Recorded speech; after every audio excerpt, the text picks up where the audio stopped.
Where are the dragon tits? Why does that Lyra look like a duck? Oh, you.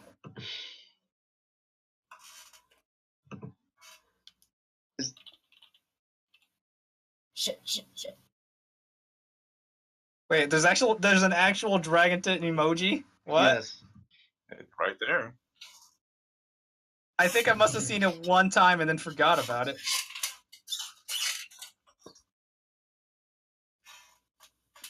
I can't use it. Wait, can I? No, I don't think I can. No, there it is. That's true love right there. Hold on. Hold on. I'm working on something. Hold on. Here we go. Ah.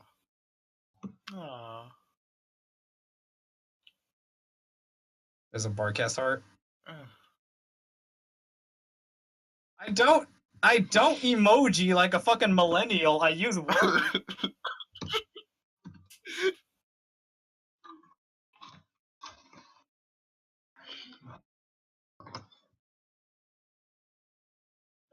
Alright, you guys want to see some hot dragon on dragon smacks? Not particularly. Okay. Oh god. Oh, nice. I thought that was a penis then. Yeah. Angus. I think in Old English they call that a grundle. Like Beowulf, like the thing that Beowulf fought. Wait, what? Grendel? Oops. I put the same thing again. Yeah, so question. Since when are Ember and Spike the same height? That's Barb. That's Barb. That's Barb? No, I can't. So, what was Pinky's plan right here?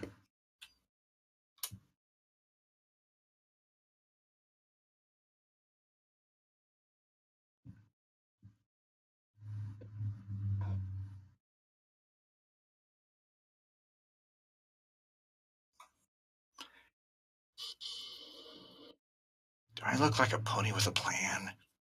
Pinky's like, I'll kill myself for the insurance money, and then I'll go to Tijuana. Tijuana. Oh god. Don't you wanna? Titwana. I'd go there.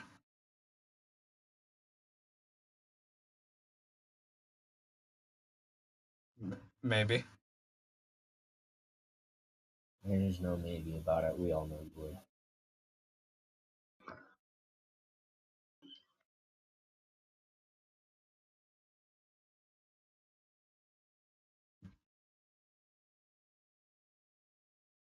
A whole lot of porn here. Yeah, it actually is. Like I said, it's like 95% porn. Some safe images that I just genuinely like. Everyone's Derpy Boru is just a porn folder. I don't understand why you wouldn't just make 2 separate accounts. Wait, so one would just say Enigma, and then the other one would say Enigma, and then in parentheses it says for porn. Wait, so one would just...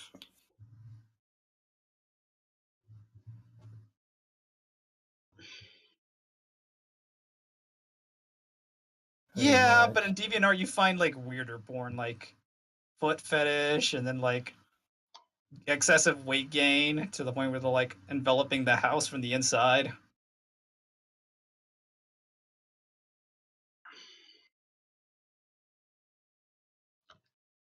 Yeah, sure. I'm sorry, John. I was just so hungry. Autobots fetishize. Has anybody seen that pic? The Garfield pic? It's where like John is walking through like this Dark Souls looking catacombs, and like the walls are made of striped fur, and then he goes into the living room and he sees like Garfield's head like sticking out of the wall, and is like, I'm sorry, John, I was just so hungry. He basically enveloped the house from the inside out. Oh my god. Like osmosis. And then there's that fetish, something about inflation, where they just put like an air tube on their belly or their mouth. What? I believe they actually insert it rectally and then they inflate it from the inside. I was gonna say. Hey, priest! Pencil there with you? Yeah. Yeah, she's just getting set up. You're missing out on some great fetish conversation right now. Yeah. What? Yeah. Yeah, we're talking about his Disney fetish, where he likes them where they show hands. Yeah, he was getting ready to he was getting ready to sing us a song from the Disney movies, you know? It's not a fetish, it's a lifestyle.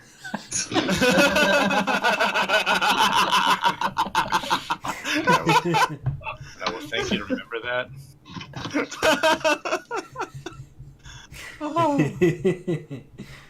Oh, this is gonna be good. I gave like a basic rundown. You probably want Pencil to do like her full-on spiel. Okay. Probably. Let me grab the link. But bye, Alex. Okay. Is he dead? Somebody Jesus. kicked out the stalker. Well, you didn't want you anyway. Is Pencil laying down in your bathtub? No. She's laying down in my bed. Why does it sound like you're in a bathtub then? Why do you sleep in the bathtub? Get it? Yeah. Hey, jackasses. Oh, there's one. How's the bathtub? We're Why all would I be in the Democrats here. bathtub? Because bathtub. No, I'm sitting in Priest's bed staring at his dog, who apparently is looking after me. Doggo. Rubber ducky, you're the one. What's with all the peanut butter? Oh god. You say that, but I have 3 different jars of peanut butter in this house. What? You know what? You know what? Are they all in your bedroom? That's the question. Now. No. Okay, good. How Then many? we don't have problems. Bedroom. Priest, how many are in your bedroom? None. You can search it for yourself. I don't want to. That involves getting up and being active. Shit, man. You can ride Yugo. To ride that dog, he would probably fall apart, and then I would cry, and then Priest would break up with me. Is it a big yellow dog? He's a German Shepherd. Why am I a dog? Why do I have a dick? Why does your dog have genitals? That's the real question right there. Well, apparently we've been talking about him too much, and he's heard Priest say dog too much, so we went to the other room. Hi, Hugo. How's it going, bud? He's like, did you summon me, master? No, he's just looking at me like, did you know that there's another person here? They're sleeping in your bed. Brief shirts, or do I need to do that shit because y'all are incompetent? Milk did a small rundown, but, I mean... Yeah, no, like I said, my rundowns are basically just half-assed and me saying words. Shirts. Yes. Okay, so you're a little bit aware of what we do here, correct? It's only a teensy bit. I've only watched like 12 of these barcasts out of obsessive, compulsive curiosity. Glad you've done that. Then you know what kind of questions you're in for. If ever you feel uncomfortable with a question, you can sidestep it with humor or be like, nope, and we'll move right along. No big deal. Okay? I'll try not to be a stick in the mud. Oh, you'll be fine. You'll do fine. Insert stick-produced mud. You're gonna do just fine. Alright. Drinking word? Have you selected a drinking word? Every time you hear that noise. Every time you hear squeaking. Perfect. Every time we hear my grandparents fucking upstairs, there we go. There, perfect. Okay. We have 3 topics that are taboo. You don't talk about your age, you don't talk about religion, and you don't talk about politics. Can you do it? I'll try. Excellent. Other than that, I feel like I'm missing something and I've forgotten, but Have you Don't praised want us to Cthulhu discuss. today yet? is there anything specifically you don't want us to talk about today? Well, you know, my past life Past life regression. Got it. as a The one mother where- of 3. As a mother. Okay. You mean that past life where you were an echidna who was a mother of 3? Well, and yeah, I had to throw all that shit in my genitalia just to make love. This could be a good We day. don't talk about before the war.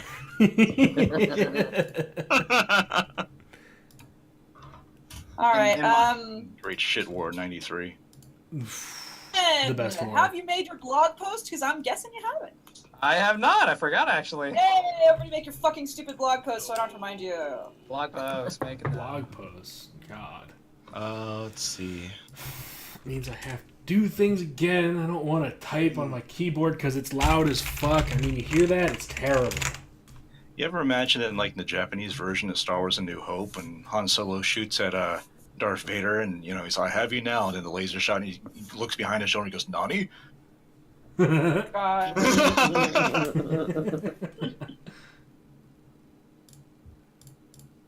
All We're right. streaming. Yeah, no, this is the precast thingy. So don't even... Oh, again?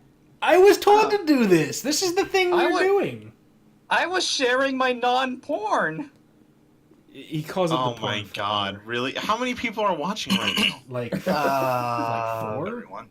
16. God kill This us. is the man. this is the bonus Patreon wall of content.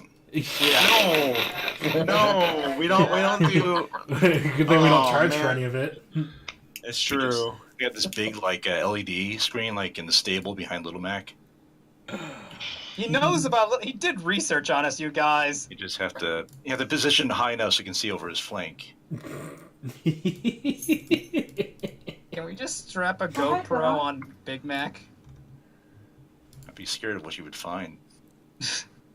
We have a horse we support with our Patreon. That's all our Patreon money goes to, is supporting a horse named Big Mac at Red Wing Source Sanctuary. So. Let's go to the Mac cam. Whoa, whose grundle is that? Big Mac is like the gayest of all Clydesdales. Oh god. Like, we're gonna see this horse commit a crime somehow. I just know it. It's gonna bite someone's ear It's off. not like How would a horse commit a crime? You can't try a horse. They don't leave fingerprints. Enigma. This horse is not your family, okay? Full degenerate people. Accept this. Horses can get away with a lot of crimes. They don't leave fingerprints behind. Switch to this satellite feed of a horse like climbing up a bell tower with a sniper rifle. Oh god. Yes, my child. It'll be a good day. Like, you just see hooves assembling a fucking bomb. What does the All right. hoofprint analysis say? That it's a pony. Shit, that's everyone. You see all the Twitter posts about like statistically speaking, we've had more deaths by like national horses than Muslim immigrants. Did you say I have national not horses seen that. Yes, Horses. as opposed to international horses? as opposed to international Muslim immigrants. I said, but sure, horses. Are we bringing That's what I was horses in like. internationally? Well, yeah, we definitely are. We have to I do mean- some betting first. Are we illegally bringing horses into the U.S.? Yes, yes, we are. You have to And like you never guess where we're getting them from. you have to get the government to pay like a lot of money. Have like a line of bronies just standing on a wall to keep the horses out. The horses see them, they're like, nope, turn around. Fuck We off. need to build a. No, I'm not doing it. We need to build a We are fence. live. Hey, priest, Yeah. your dog is very concerned that I am in this bed. Another female. Well, no. This one's a dog lie. is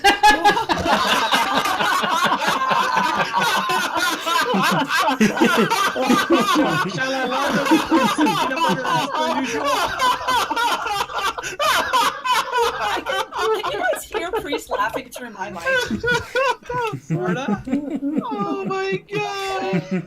Priest, you might want to like, I don't know, shut the door or something a little bit so we can't hear each other. Okay, hold on.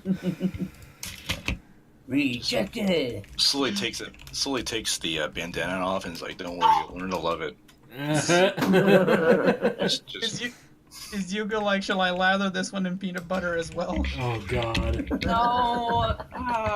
No. Hey, but the dog seems to like me, so that's one thing I'm not scared of anymore. I was so scared.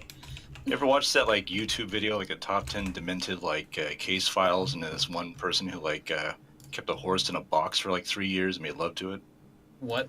No. I I- did read My Little Dashie. Do you guys know that Rob Cakern53 wrote My Little Dashie? I have no idea. What? Tell me more. Yeah. Well, we're not beginning yet because this is like the pre-show thing. But Yeah, before we that's proceed, can I do a real quick plug? Yeah, no, do it. All right, By the thank way. you. Dear marsupials, welcome to the Barcast, and If you want to get more quality horse fiction, you can come visit Patreon/Enigmatic Otaku. Tribute your heart's content. No! Good stories. No! Good quality. It's like I'm looking in from the outside. This is so strange. having someone else plug my Patreon. I'm so upset! Green horse slowly pivots and like smiles at you with like a Stewie Griffin face, like through the window. Slowly wraps an arm around Anon and Priest. Oh my god. Let's look back to the Big Mac GoPro video, shall we? Palms are sweaty, knees weak. Mom's Mom's spaghetti. spaghetti. Oh my god, that was actually pretty fucking great. I'm not gonna lie. No, that was wonderful. This is gonna be great. If by great you mean, oh my god. What kind of questions do we have? So, I need to stop doing that because Okay. you're gonna do that every time, aren't you? Yes. So as far as like actual amount of questions, like we didn't get as many posts as we did on Lease, but a lot of people asked more than one question. So this is one of the most like Is it? podcasts with the most questions we've ever had. Sorry, I got tongue tied. It's okay. I'm still waiting on like Vylon to update her questions. I'm really scared about violent questions for you, Skirts. Are you aware of Vylon, obviously? I'm quite aware. I'm trying not to be a stick in the mud. Oh, you'll be fine. I'm not worried about that. I hope they're not, because sometimes they are a little much. No, anyone. they're great. What are you talking about? Everybody has fun with Vylon questions. Milk, skull fucking is your fetish, Milk. You don't get to talk. I think So Jake scared her mean. away that one time. It's quite possible. Yeah. Which Chapped, do you want to ask your own questions this week? Sure. Awesome. Okay. Oh, you'll be right off the bat then. Okay. We're like 5 minutes early. Yeah, I know. No, so let's talk about something random. Enigma, how are your tits? Yeah, tits Nickman, how are your tits? My tits are like getting smaller because I'm getting so swole. Well, don't worry, we'll get them wet soon enough. Now, if we switch back to the GoPro video, we'll see Big Mac eating mom's spaghetti. I don't know. I think we need to come back to. I think we need to come back to talking about Enigma and his tits because obviously I was not aware of the situation. When did Enigma get tits and how did he lose them?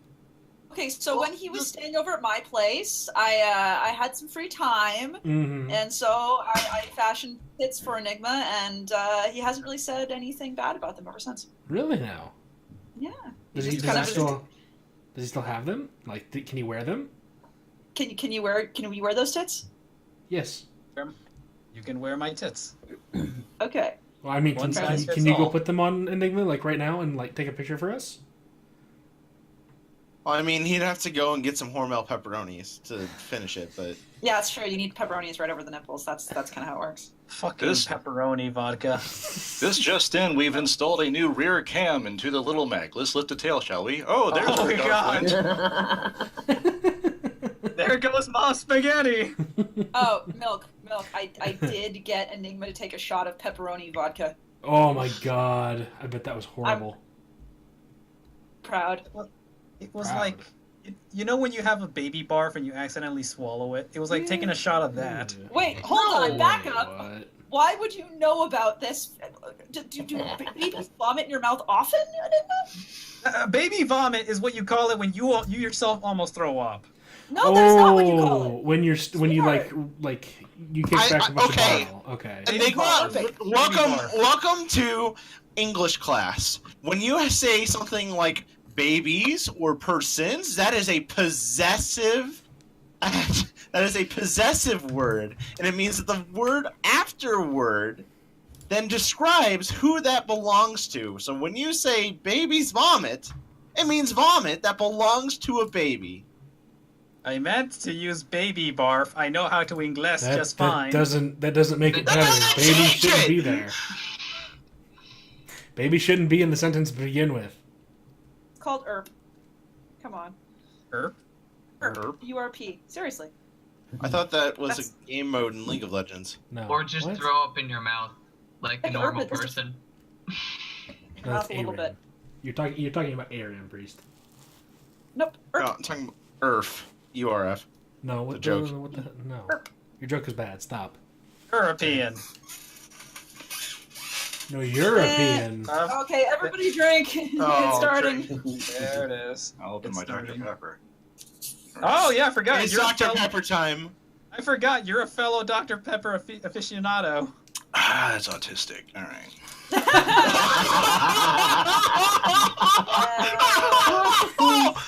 Oh my god! That's my child. Every time. He's going to get us with this every time. Can we add that to the drinking words? Is any time Skirts says, yes, my child? Yeah. Okay. Touch the child! No, I think it's gonna be Flutter Oh my Priest God. tonight. Oh. Oh. That's lewd. Tonight? Lewd. Tonight?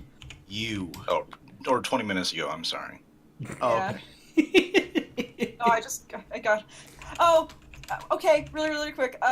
The turbulence was super, super bad going into my connecting flight in Salt Lake City. It was so bad that at one point I looked out the window of the plane and I looked straight down on the top of roofs because we were banking really sharply, and I was like, oh. And this big, big black guy next to me was really nervous and hadn't flown much before, and the plane rolled really, really sharply as we were coming in through the dust storm. And he reached out subconsciously and just grabbed my knee and like made this little whimpering noise. I hope you. The motherfucker started to pray, and I just did. He was so scared, and I was already scared that I didn't have the heart to tell him to let go of my knee. The moment he noticed he was doing it, he like jerked his head back. He's like, "I'm so sorry, ma'am. Like, you're fine." Like, there was legit applause when that plane landed. People were really, really scared. Oh my god. Are you I'm sure we pregnant were now? safe. Okay. Don't worry, that's not a concern. Clothing stayed on for the most part. It's fine. I mean, that's some Wait, pretty what? hardcore knee touching. I think it's time for the countdown. Is it? It is. It is that time. So let's do this. 5, 4, 3, 2, 1. Hello, and welcome to the Barcast, where the bar gets lower every single week. This week, your bartenders for this evening will be a non-pencil, I don't even care anymore. Chat Penguin Lips, I didn't prepare a line to skip me. Enigmatic Otaku, I have my shots of baby's vomits prepared. Ravage, Hello. Milk, Hi. and I'm a piece of garbage. This week, we have a wonderful guest. You guys have requested him a lot, and he has so graciously donated his time to come out and see us. We have... Yes, I am Mithril Moth. Thank you. Yes! Glad to be here. I'm done. Very happy. Oh! Okay. And for those who are watching the Barcast for the first time, welcome. You can expect Sorry. expect only the best humor from here. We are a user-submitted podcast where you request the guests. We get the questions from you as well, and then we make our guests miserable for 2 whole hours. Oh gosh. I was born Pencil, miserable. Bring it on, Scriptboard. let's do this. Pencil, what's an example of a question we're not going to ask our guests? Look, in the chat, if you're asking just really random off the shit, horrible, horrible questions, I'm probably not going to ask them. If you want to ask Skirts how big his dick is, you can try, but he has every right to tell you to fuck off. And if you start asking like really personal questions like where do you work, what's your address, I'm not going to answer that, and I'm not going to let him answer that either. So you know what? Be smart. You know who you are. I know which one of you are going to be stupid fuck asses about this podcast, so just don't do it. I don't have patience with you today, okay? And then, of course, we have a drinking word, just like we do every other week. This time, whenever you hear squeaking, go ahead and drink. And if you hear, yes, my child, said from Skirts, go ahead and drink as well. So, oh boy, let's get right into the questions. Oh, God. Starting with the actual interview questions. Number 1. Skirts, who are you, and what have you done for the fandom? Well, I regular neckbeard, I suppose. I joined the fandom around 2011. I've been writing a lot of horse words, a few stories here and there, for better or for worse. I'm sure I've stunted the growth of the fandom in one way or another, but I've gotten some nice friends out of it, so I can't complain. Nice. How did you get into the fandom, per se? I used to play a lot of Team Fortress 2, and I was part of this group called Fugs TF2 server. Not Fucks, that would have been more interesting, but Fugs TF2 server, and I kind of dwindled, left it, and came back. And their forum, they had like a pony thread, and I didn't object to the pony fandom being like a feminine thing or being girly or anything like that. I just I wasn't really keen on very popular stuff, especially when they came from the Chans. So at first, my reaction to like the whole pony thread was to try to find something to be like sassy and kind of abrasively humorous about it. So I wanted to get like spam the thread with like pictures of ponies kissing, and I went on Google image search. I looked up lesbian horses, and let me tell you, you don't want to do that with the image search safe search thing off. But one thing led to another, and I became more curious and eventually watched it, and then I discovered it was such a good, feel good thing to watch and witness, and just kind of hit me in the right spot. And I realized how fucking popular it was. I'm like, you know what? I haven't written in a long time. If I was to get back into the zone, this would be the time and place to do it. Just because I just want to really make a splash and enjoy the subject matter and such. Sweet. Next question is, what is your favorite part of this fandom? The online community, fanfics, cons, music, art? The friends I made, Noble Jury, Ponky, Props. I'm scared to list even more names because I'm going to offend someone by leaving someone else out. But, like Mithramoth. Yeah, but yeah. Well, we comment on each other on Twitter. Then I think you may have gotten the wrong impression that I was trying to grief him because I kept responding to every anti-Trump comment he would retweet with 7 more years, and then he's like, dude, shut up. And I go, sorry, I forgot you had to take that off. It's all good. But God, where was I even going with this? Yeah, all these things I just said were not the things I like, just friendship. Okay. If there's one thing that you could say to your followers or your fans or your haters, what would it be? Fana. Fana. Perfect. All right. I would expect nothing less. Just okay. Phenomena. Stop. I just heard like Pencil just scream from the other side of the house. Anyway, last but not least, we're gonna get political. We're gonna burn some bridges. We're gonna upset everyone in the chat. It's the question. It's the big question. Skirts? 5 inches. Holy shit. I have nobody to impress. I'm not going to be with you. Hey, man, sometimes that's all you can ask for. But who is best pony? That'd be Applejack. I would expect nothing less. You can take 5 inches. No, I'm just kidding. Because she's just objectively the best of them, and just really adorable. And I like to spam Zappinator with Applejack picks, and that's like a mutual respect kind of a thing.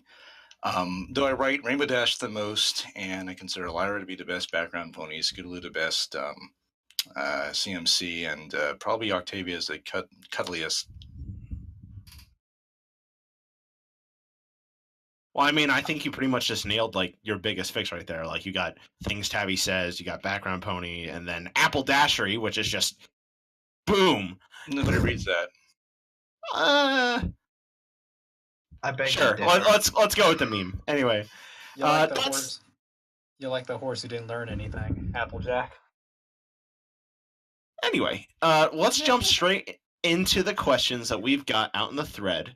And our first set of questions comes directly from Chat Penguin Lips. I think he's around here somewhere. Chappy. Somewhere. Don't know where that guy is, but I can fill in for now. Alright. Starting off, what is your funniest anecdote? Completely original question. Well, I don't really have a lot of major anecdotes. You have to kind of have a social life for that, and I've had a lot of social anxiety since that one time I murdered someone in public. But there is an anecdote, I suppose. Don't be scared. It was like legal homicide by the state of Florida. I was defending myself. This was years ago. This was like back in 2007. Oh my I was attending Rollins College. I was walking around Lake Virginia, just minding my own business, and this hobo, I don't know, just fucking tore in from the street and came at me with a knife, and you know, it's like this Resident Evil 7 shit, just stabbing at my hands and fuck. And you know, I'm not really a strong person. I can't really defend myself, but I shoved him to the ground, and sure enough, his head made contact with like this edge of this concrete, like, you know, like that. And suddenly he's convulsing all over, and I see like urine coming out of like his like, you know, lower groin, and he's like vomiting, and I'm just freaking out because I've never harmed someone in my life. I've never really confronted anyone like that. It's just fucking crazy. And these people ran over and they saw what was happening. And they're just like, don't worry, just stay right there. We're going to call the police. And I'm just shivering and freaking out and stuff. And I'm like, I don't know what to do. And then, you know, I look at the guy down below me, and he's like, his lips are moving. And I was not in the right state of mind you. So I leaned over and like, dude, what is it? What are you trying to say? And he looks at me and he says, we're no. And I'm like, we're no what? And he says, strangers to love. You know the rules, and so do I. Oh my god! Oh my god! I was waiting for this to go somewhere like that. I thought you were going to say that, you know, he. I don't have any anecdotes. I'm a You did fine. You did great. Good job. Unless you count the Shaquille O'Neal one. The Shaquille O'Neal one? Oh, God. Yeah, this when people ask me about anecdote, I always say this one. I live in Florida, and for some reason or another, a lot of people in my family has crossed paths with Shaquille O'Neal. For instance, my mother met him in a doctor's office. My sister saw his younger brother in the gift shop of a hospital. I shook his hand, and then my cousin aimed a gun at him. What? I'm afraid to ask. No, this is true, at least as much as my cousin told me. My cousin used to work out at Disney, ironically, as a firefighter, and he owned a lot of land, I think in like St. Cloud or maybe Kissimmee or something. And one night he's at home and he sees like these headlights of a truck like rolling into his land. Like any good redneck Floridian's like, fuck this, and he grabs a gun and he rides out there and he's like, hey yo, what the fuck are you doing on my property? And these three black guys just parked out behind this truck, and like, dude, we didn't mean anything wrong. We didn't know it was property. He just needed like a time to sit and chillax. And like, who are you talking about? And they pointed this big dude on the back of a truck. My cousin's like, let me see your face. He looks up, and it turns out it's Shaquille O'Neal in the flesh. And of course, that changed the entire situation altogether. And you're like, see, we didn't know anything bad by it. He just needed a time to chill away from the public. My cousin's like, yeah, you're right. And then he aims a gun at him. He says, but he did. And then again, he did leave the magic. Oh. And his eyes go wide, but you know, supposedly they took photos together, like Shaq holding him and stuff, like within his two arms. But I never seen the photos. I just heard that tale. Wow. That's pretty great. All right. I hope you're satisfied, Chap. You did this, Chap. I hope you're satisfied. Hey, Enigma, how are your tits? I'm proud. My tits are bouncy and glorious and firm. Okay. Well, keep at them. We're gonna work on that. There's conditioner for that. It's like a community thing, you know. It's like early Christians being fed to the lions and doing Bernie Sanders stuff. Oh God!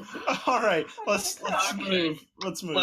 Yep. All right. So, who is Ponky? First part of this question: who is Ponky?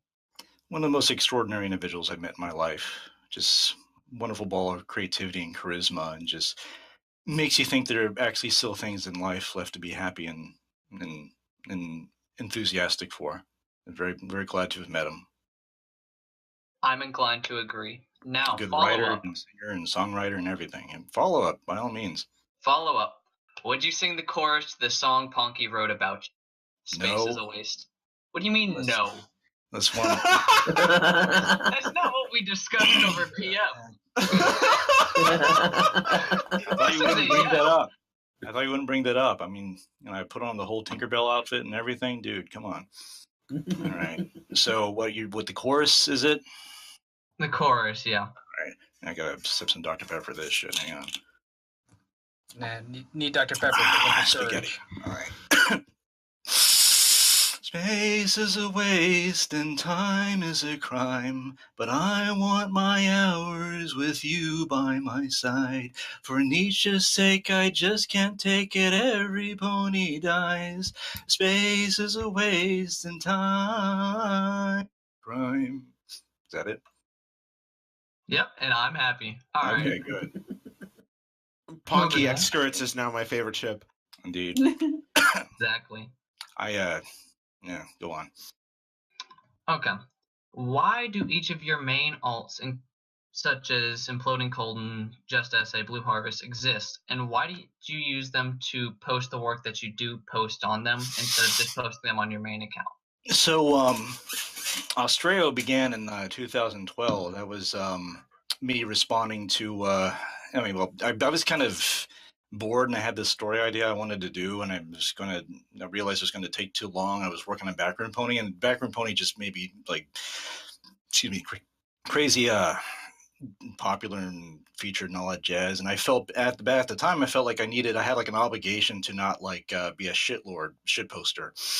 So I thought well, I'm not really sure the story's going to take off. I don't want to spam people with like a whole ton of updates and whatnot.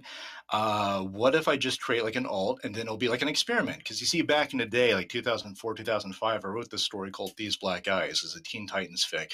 And I wrote it like it was a continuously written thing where it was like quantity over quality. I would write like a chapter every 2 days. And it ended up being about 2.5 to 3 million words long in the space of 2 years.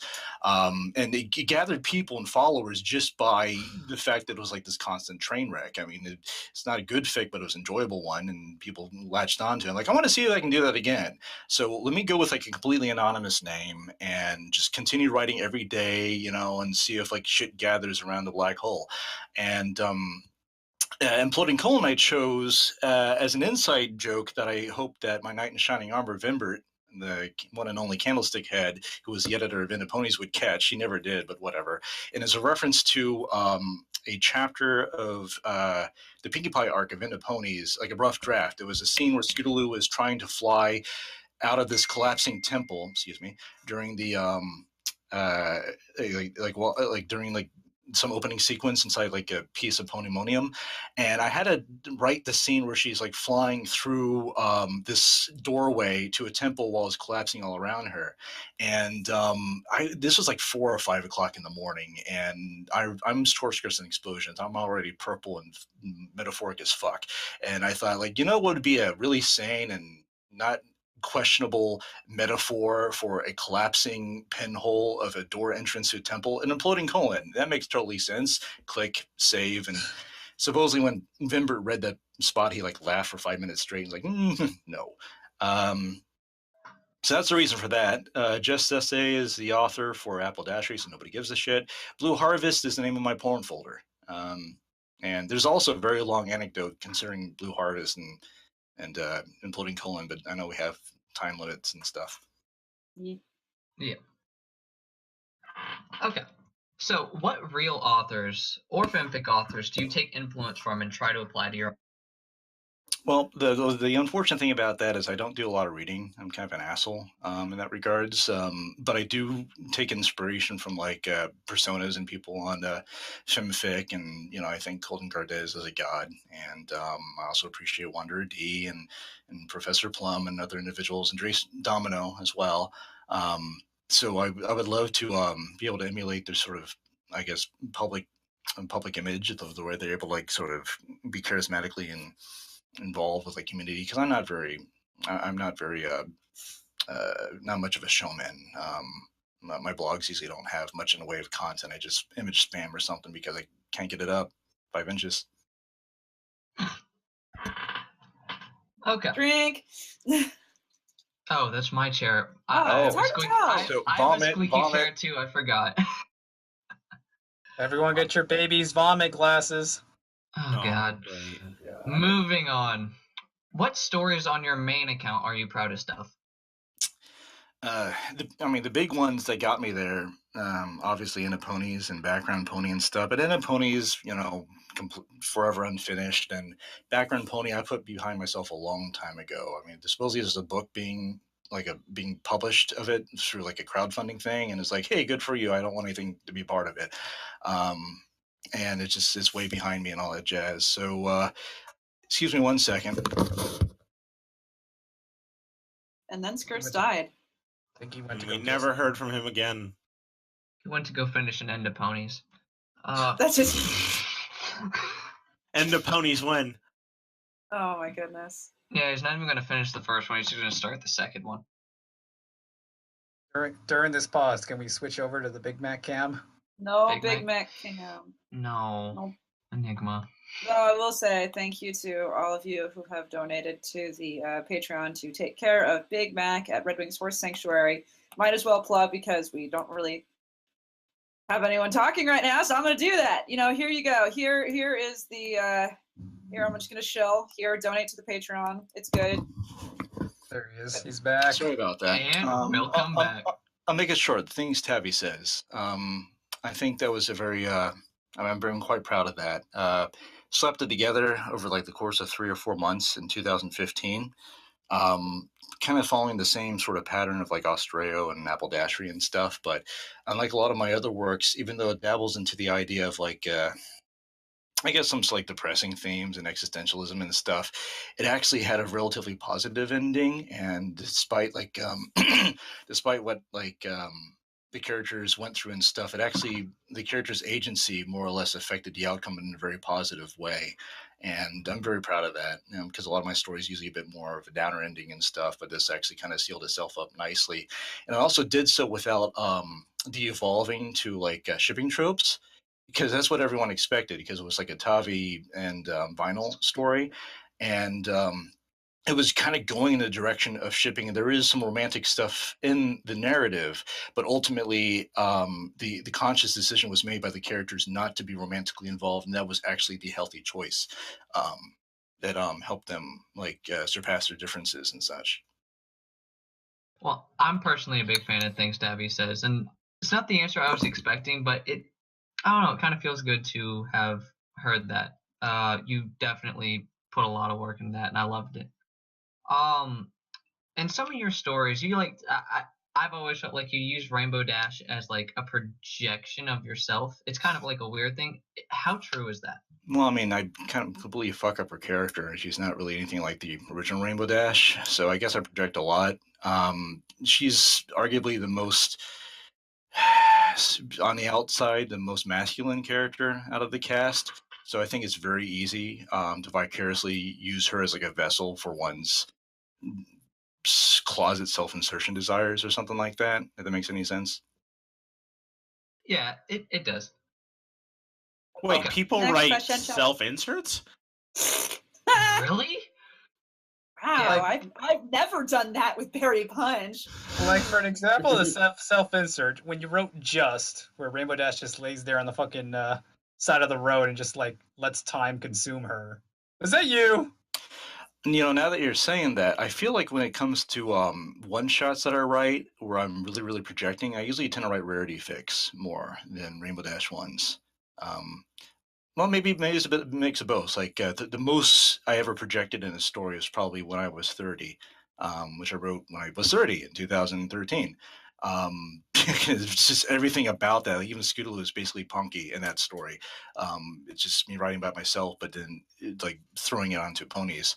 But as for about the whole Just thing, kinda, I think Rarity and him is more me than anything else. Very interesting. Okay, switching. Oh, you had I also noticed that you have a thing for banana bread.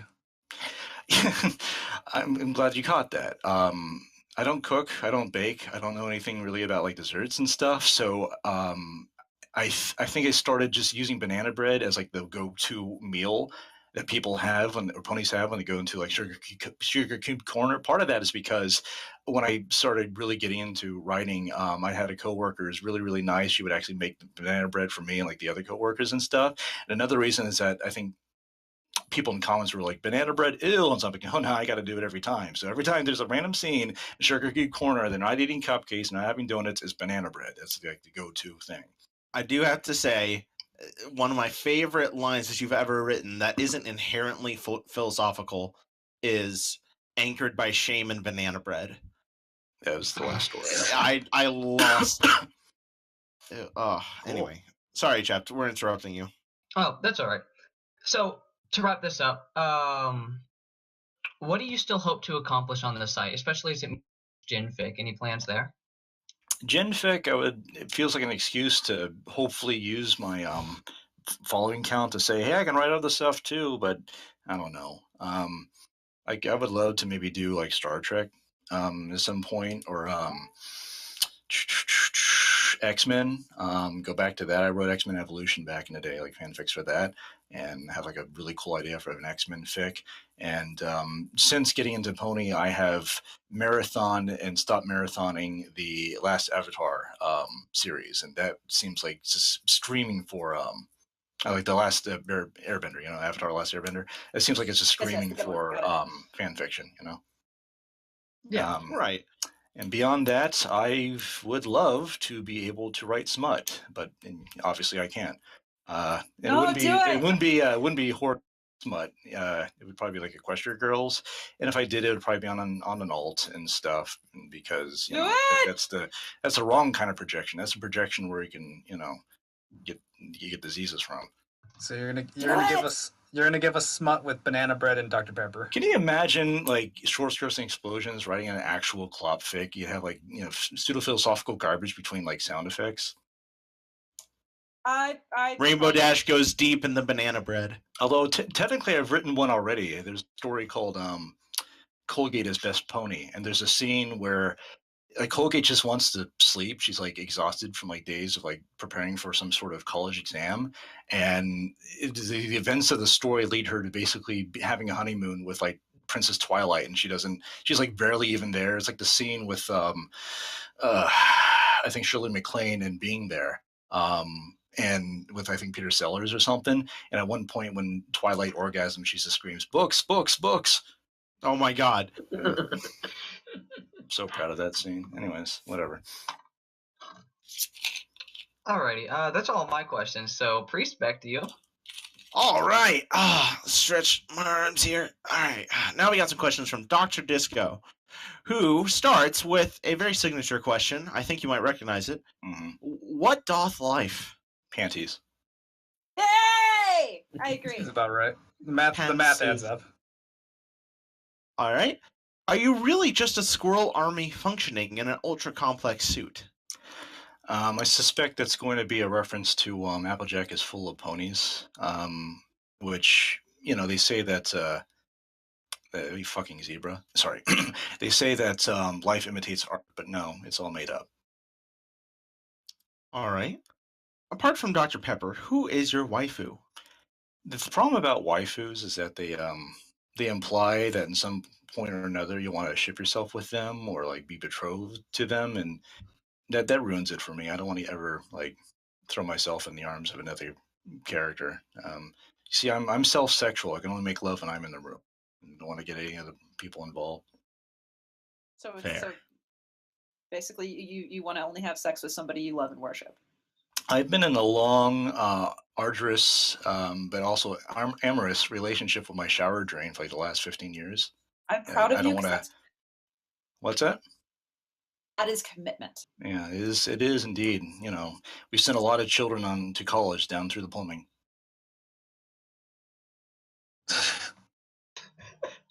Womp womp. Moving on. Just how many alts do you have? Are we all skirts alts, and are there ones that we don't know about? Let's see. I gotta look my my hyperlink bar. Okay, so aside from Skirts and Device Heretic, there's 1, 2, 3, 4, 5, 6, 7, 8, maybe 9.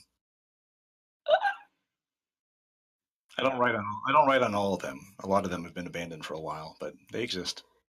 Ooh. It's not told anybody about. We're not going to ask the names, but how many have you just not made public?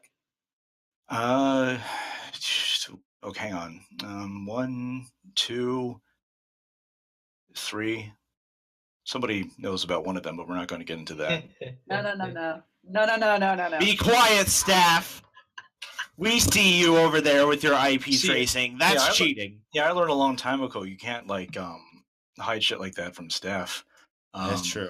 There was once upon a time, I guess it was one of those things where I couldn't like fall asleep or something, and so I had this I had the story idea of like a really, really, really short second person / first person ship fic with Applejack and Rainbow Dash, and I wrote it, and it was very short, and it was the most I don't give a fuck upload ever. I didn't even have like a cover art or anything. I just threw it onto like Fanfic, like meh.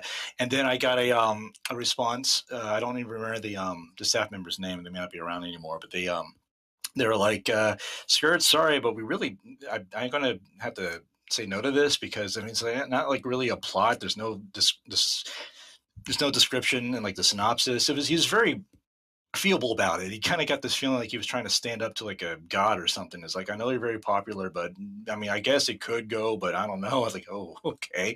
And I gotta ruin this guy's day. So I decided to instead put it on Blue Harvest. It was going to be the first story for that alt.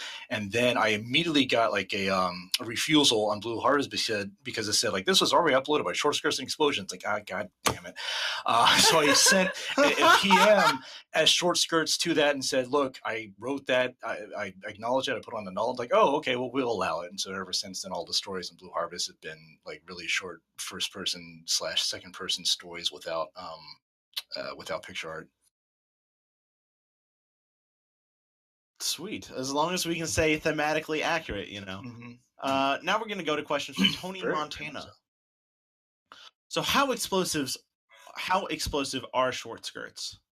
Not as much as they were in middle school, let me tell you. Hey, Yes, think about middle schoolers. They stay the same age, but you just get older, right? Yeah. Hey, Nick, how are your tits doing? My tits are acting fabulous. They're behaving today. Like on a scale of 1 to 100, what's the tit level? An even 50. An even 50. Okay, well, we'll get back to you. All right. How the fuck did you shit out so many stories? Just sit down and do it, I guess. A lot of my stuff is one shots. I kind of just hammer it out in a single sitting. Like the banana bread anchored thing, that last and on story I wrote, that was maybe 2.5, 3 hours. Just sit down and do it. Wow. That's really good. What story are you the most ashamed of? Stuff from my Zelda days, which we will not talk about here. Back when I was still like a conservative Christian and stuff. Oh boy.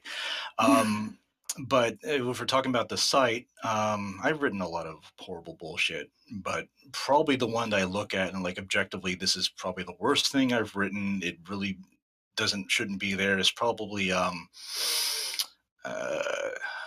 god, what's the name of it? I've written so much shit. We Live in a Kind World, I think is what it's called. It's a Fluttershy fic. Mm-hmm. I wrote it as a knee-jerk reaction to how I was seeing the community react to Reality Check. I think is his name. And so I try to make some sort of comment about like mob mentality or something, but the moral was completely fucked up, and it's very weird, kind of incongruous plot line to it. And Pilot Zebra himself sort of messaged me after I wrote that. It's like, you're my friend. I love you. That fic was terrible. Like, yeah, okay. All right. Friends. That's when you know good friends when they're willing to call you out on your bullshit. Pilot's one of the best. He's great. They're also good friends when they read your shit and tell you not to reproduce. Oh, does that mean I'm your good friend because I tell you not to actually have babies because this world is bad enough with you in it? I still retain my rights to reproduce now, right? I earned them back recently. Just you're on thin ice, kid. You're on thin ice.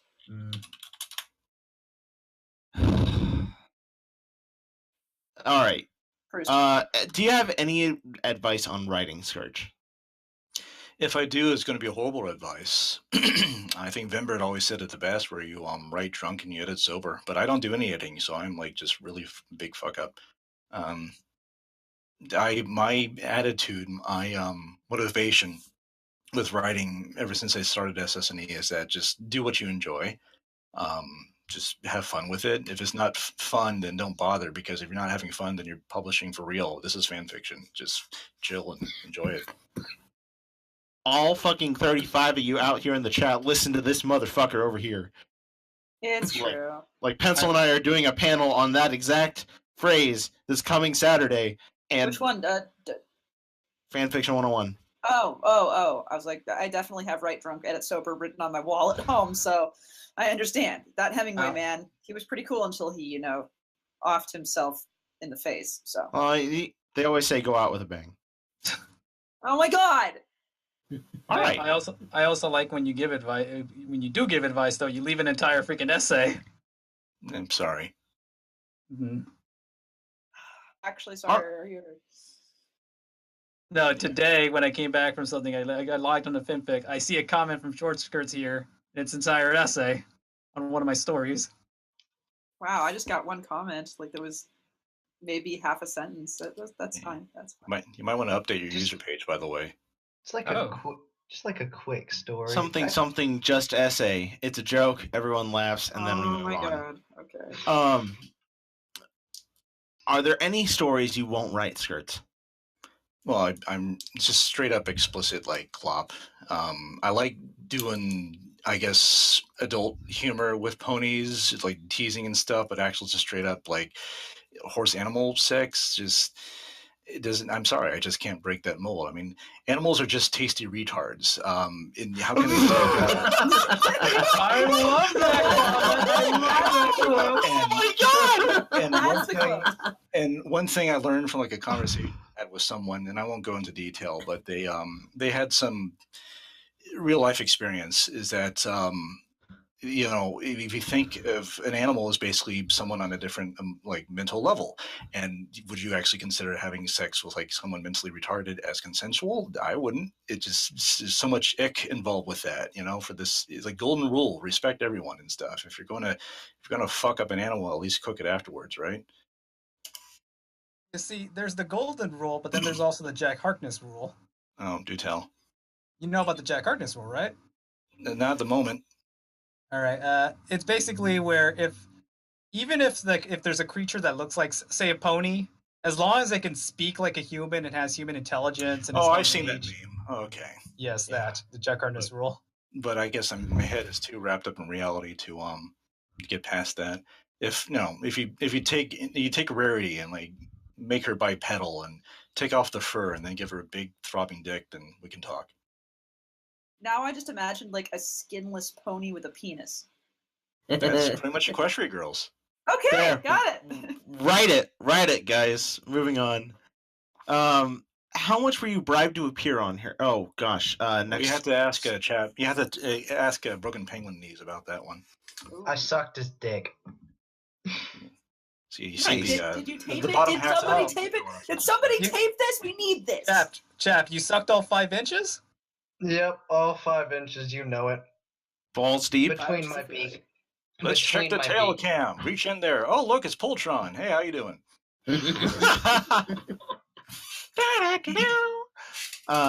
Now, are there any stories you would like to write but you don't think you can pull off? Well, I said it earlier. But also mysteries, like legit mysteries, like what was it? I think it was a Luminous Sky. Man, I should read more stuff. Like murder mysteries, kind of stuff where you have to write it backwards and then write it forwards over the backwards in order to make it inwards or something. Now, correct me if I'm wrong. It could be the massive headache I'm nursing right now. I believe you wrote a mystery half a year ago with Fluttershy. Probably not. Okay, well, I'm just dumb. Moving on. Why have you watched the Barcast so much? Well, because Chat Penguin Lips is a cool kind of bloke and sort of got me to get involved. And the first one I watched was the Jake the Army Guy one, and gotta admit I was kind of shocked. I mean, I've more or less had the rough edges rubbed away over the last couple of years in this realm of horse fuckery, but I was not prepared for some of the questions I heard. So I'm like, how can I prepare myself for this? Well, like any sort of sodomy, you just got to repeat it. And so I listened to a bunch and got attached. You're all a bunch of cool guys and girls. Aww. No, I can be a And cool then- guy too. It's fine. I'll be a cool guy. It's fine. I can be a cool girl. Yay! Through sheer force of will, Pencil can grow a 5-inch penis. Gender equality. Moving Next on. question, jeez. Now we have questions from Lisa Claire. Which is best Disney princess? Ooh. That would be Belle in our heartbeat or a hand beat. What? wasn't her special quality being kidnapped and then getting what's that mental disease where you fall in love with your kidnappers? You're thinking of Stockholm syndrome, and you see, we can't ever have nice things. When you have like the closest thing you can to like a perfect, like respectable female character in a movie, it's like, well, there's got to be a fault. Stockholm syndrome, sure. I'm not going to deny that about the plot line. When you try to cram a storyline / situation like that in an hour and a half, it's inevitably going to come out wonky. But the nice thing about the story is that she didn't go into it wanting romance. She wanted something kind of strange and nebulous. She just wanted to get away and experience adventure. And oh boy, did she. But it's just her character is just really nice. I like the voice actress. I like how she seems and sounds more aged than the other characters. And holy shit, is her ball gown nice. Yes. At Priorities. At least her character is better than Ariel's, because Ariel's motivation was, boy, I want some human dick. So you listen to the Super Best Friends Friendcast, don't you? Yes, I did. And Okay. You sound a lot like Plague of Gripes. I've been meaning to say that for a while. Really? I've been told I sound like other people, and it's inevitability. I gotta say, now that I'm older, I find myself agreeing with King Triton so hard. But Daddy, I love him! Ariel, shut the fuck up! You are a child! Stop it! Yeah, isn't she like 14 or something? She's supposed to be 16, I think. But even then, it's just like, Ariel, that is a random dude you saw on a ship. Yes, his dog is cool, but that's no reason to go, like, abandoning your family and your life because you love him and you've been, like, making kissy faces at his statue. Oh, that child! Anyway. Moving on. Part of your world. Skirts, what is your favorite genre? Unrealistic shit where I can make up whatever I want. So like sci-fi and fantasy and fridge horror creepypasta and stuff. Oh, yes. I'm right there with the creepypasta stuff. I feel you, man. Moving on. If you could ask to have a story written just for you, what they story be? Well, the thing about that is that I've had a lot of stories written for me. I'm a selfish bastard. Just ask the noble jury. Like I think one year I was like, "Hey, write princess stories." Okay, and so they did. I've commissioned stuff, like I commissioned Vimbert to write a Apple Dash story featuring Luna, and it got like fucking featured for like a week. Like, oh, that was a good idea. Too bad I didn't write it. Props, like fucking older brother or younger brother figure, just really awesome guy. He's written a lot of ideas that I kind of threw at him, and he's also written 2 things I commissioned, usually cuddle porn, like Star Treks or Sci-Set or something like that. Props also got the entire noble jury to basically write this wonderful kind of love letter to Australia in the whole East Horse thing around my birthday, just real from the heart. Such a cool guy. And then there's Drace Domino, who I've been commissioning to write this wonderful I guess lemon yarn, you could say. It's been going for almost a year now between like a femboy Coco Pommel and Rarity from Equestria Girls, and can be more happier about that. All right. Now we have a question from RB-47. Why lemurs? So, can you straight up say it? I'm not a furry, and I just never quite understood the appeal. But I am hairy as fuck. I'm like Black Irish, which basically means I don't smile in photographs, and I eat a lot of potatoes. So I wish I could get rid of the body hair, but I can't. So it's not really a tone of endearment for myself. It's basically a way of stating that like I'm this hairy fuck and I'm a weird neckbeard. But I couldn't pick monkeys because I think they're gross and they're too easy. I'm like lemurs. That's a weird 2-syllable mammal that nobody really thinks about much. Before DreamWorks exploits it. How about using that? And then same thing with the marsupials. It sounds like a Groucho Marx thing to just call random people that. I had a professor in college who would refer to every item that he handed out, like, syllabi and like paperwork as animals. Like, here, take this animal here and take it home, read it, pass this animal along. And I just thought that's the whole point of that entomology. I gotta feel you about the body hair, though. Mm-hmm. If I ever get rich, that's the first thing I'm going to do is just remove all the... Now I'll never know what you'll remove. Smooth as a baby's bottom. Is he right. Is he dead for everyone else? Who?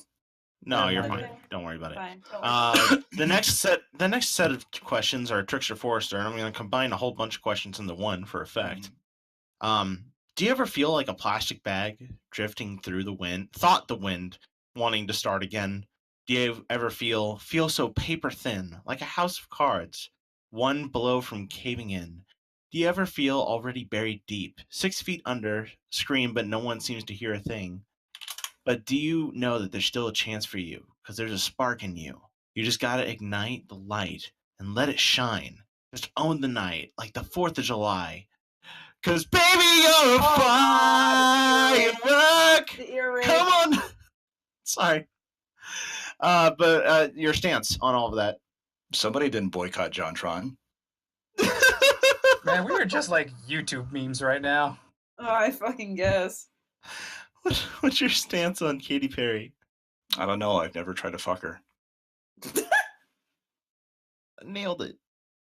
No, he didn't. That's the point. Exactly. Oh, okay. I've actually got to step away for a quick second. Pencil, can you pick up? Sure. Sorry, it's been a squeaky chair. So we have questions for Enigma, how are your tits?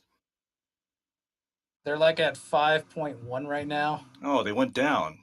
Yeah. I'm gonna blame Flutterpiece. Yeah, the Enigma tit stock just went down. Okay. Oh man, he's got to stop tweeting. So random 284 says skirts. Currently, you've written and put on the site over 8 million words. That's really impressive. And I'm pretty sure the most any one person has put up here. I would contend with that. Black Rose Raven, I think, has done about the same amount on one account, unless they got alts. Tragically under-followed person. I don't know if their stories are considered like gold horse smegma or not, but they've written about 7 million words themselves in less time, I believe.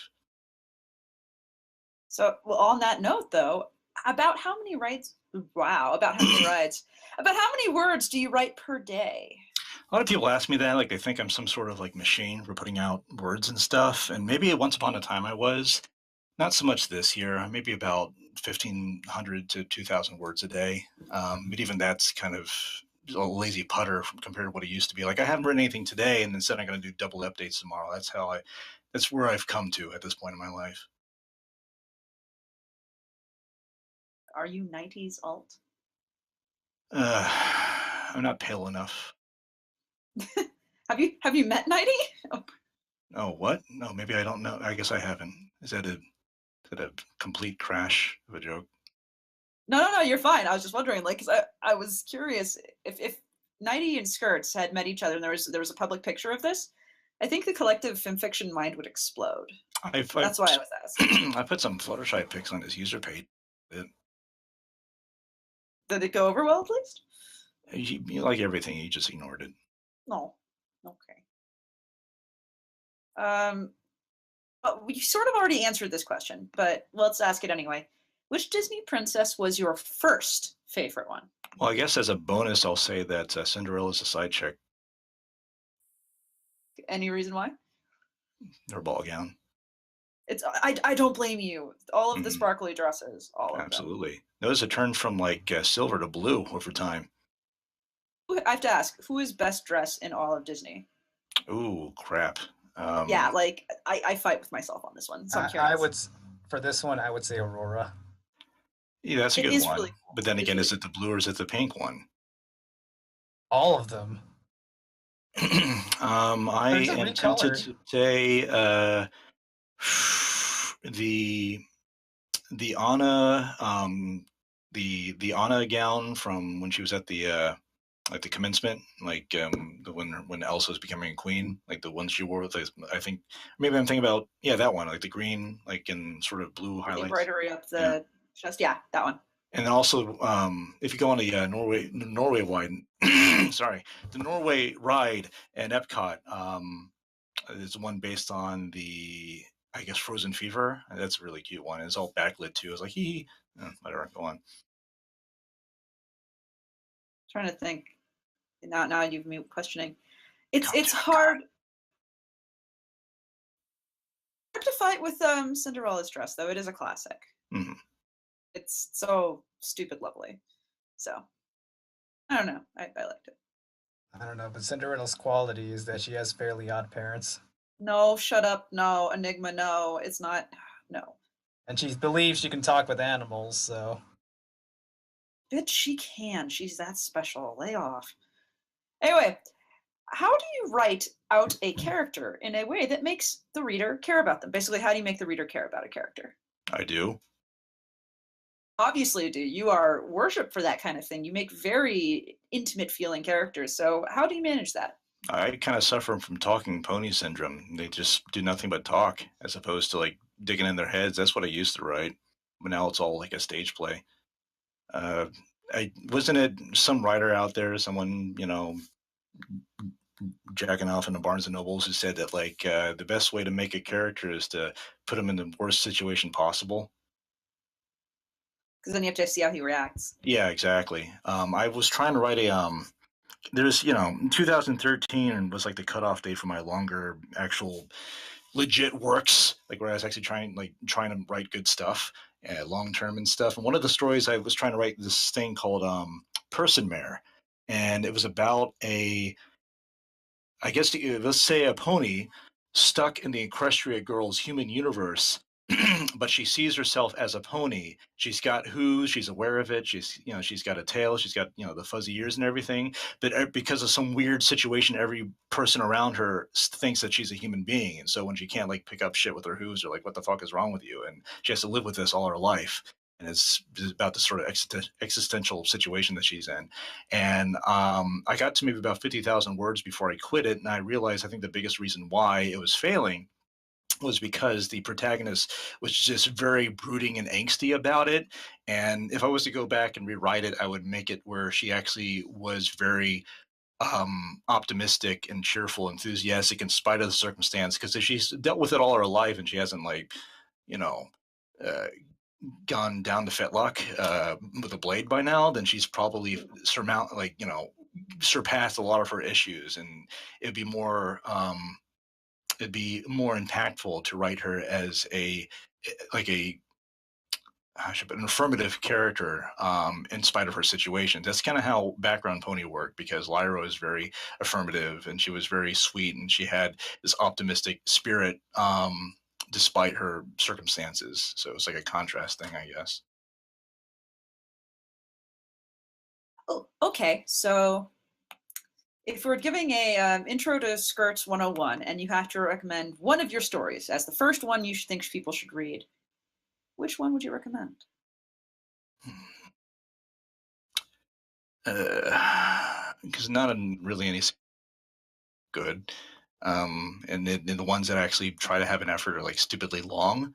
So it's kind of hard to say. I still think Things Tabby Says is a pretty nice one, though it kind of dawdles around for a bit. I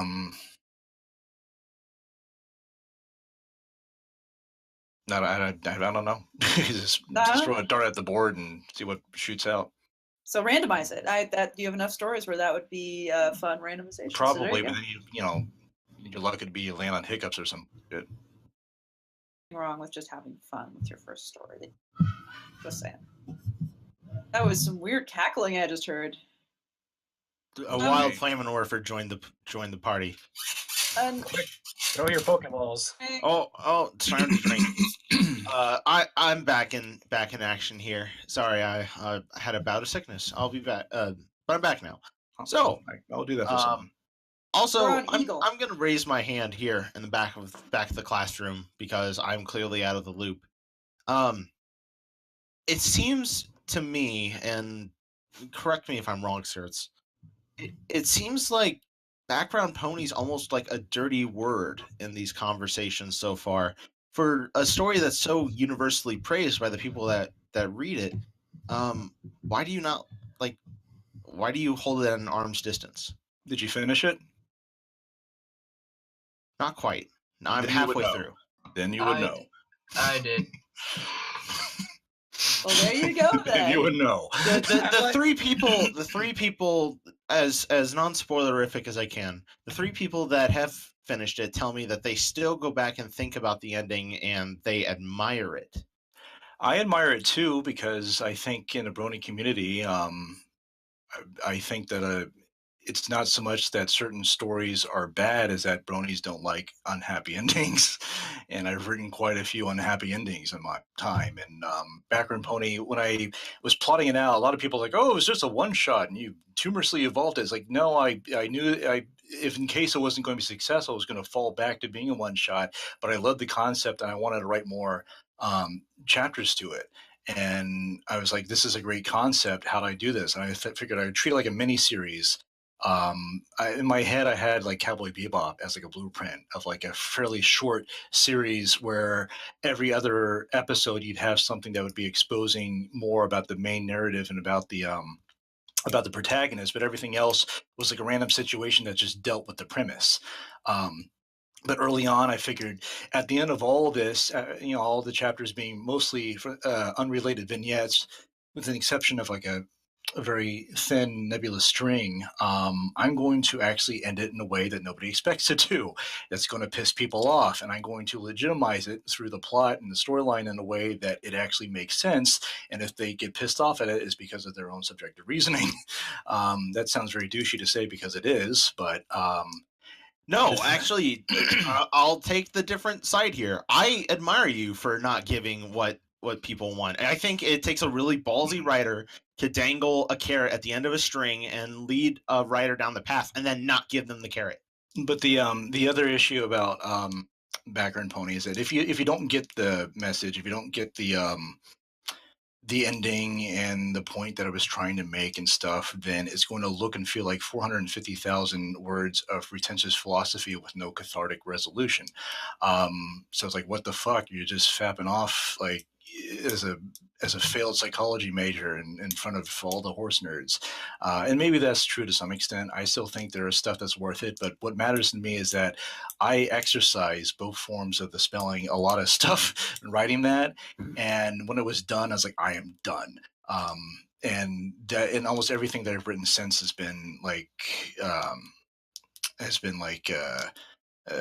cuddle porn and just crack fix and adventure yarns. Australia, to me, that's like my magnum opus more than Background Pony, even though Background Pony made me popular. Because Australia is more like the kind of stuff I can enjoy continuously, ever non-ending. It's like adventure yarn, I got all the pretentious shit out of the way, and now it's like I don't need to look back because it's done. If that makes any sense. No, that makes total sense, and I'm happy I got a little bit of Skirts 101 here, because this is what I love about this podcast. We're able to look inside your mind a little bit and see why you act the way you do.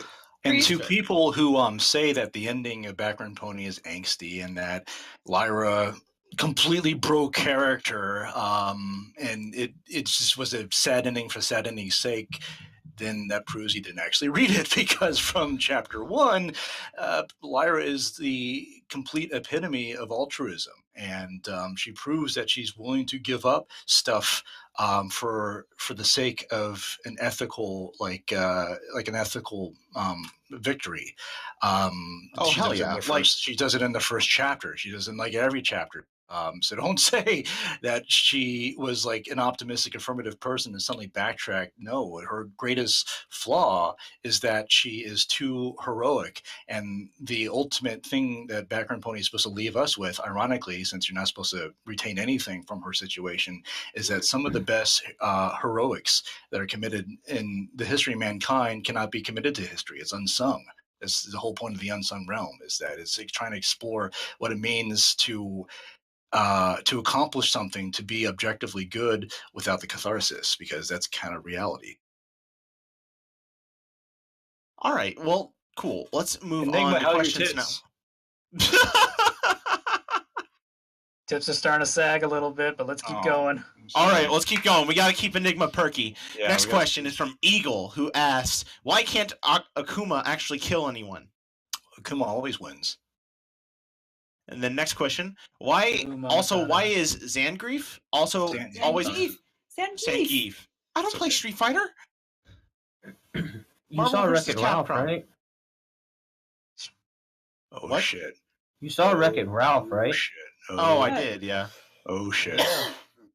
I already see the Bylon question. Oh, shit. That's a good. That's a good. Well, let's get to Mylon. Let's go. All right. Why is Zangief always portrayed as a villain in outside media? Oh, okay, that's right. I like Zangief. I prefer him as a sorry, I'm distracted. Zangief. I prefer him as the like the lovable oaf. Like you're in the ending of like the first game. Like when he beats the ass of like in Bison, like I think Gorbachev shows up and they just start dancing. It's like that's cute, you know. And his characters was probably the saving grace in the live action film. And I like him in Wreck-It Ralph, but then again, I just love Wreck-It Ralph in general. So yeah, it's true. It's great. Why is he a villain? Because it was in the '90s and the Cold War just ended. I don't know, politics. All right, go out and vote. Now we have questions from Not Enough Coffee, who has some Disney-related questions. Number 1, what is your all-time favorite Disney movie, both modern and classic? Not Enough Coffee seems to be my latest stalker. We like exchange ball gowns on Lemur Cave. My favorite all-time Disney movie, well, you got to understand, I was pretty much raised on Disney, and look what I've become. It means a lot to me in many different ways. I love the park, I love the movies, and I love other stuff, some above and below the belt. But when it comes to movies, it's probably Tron.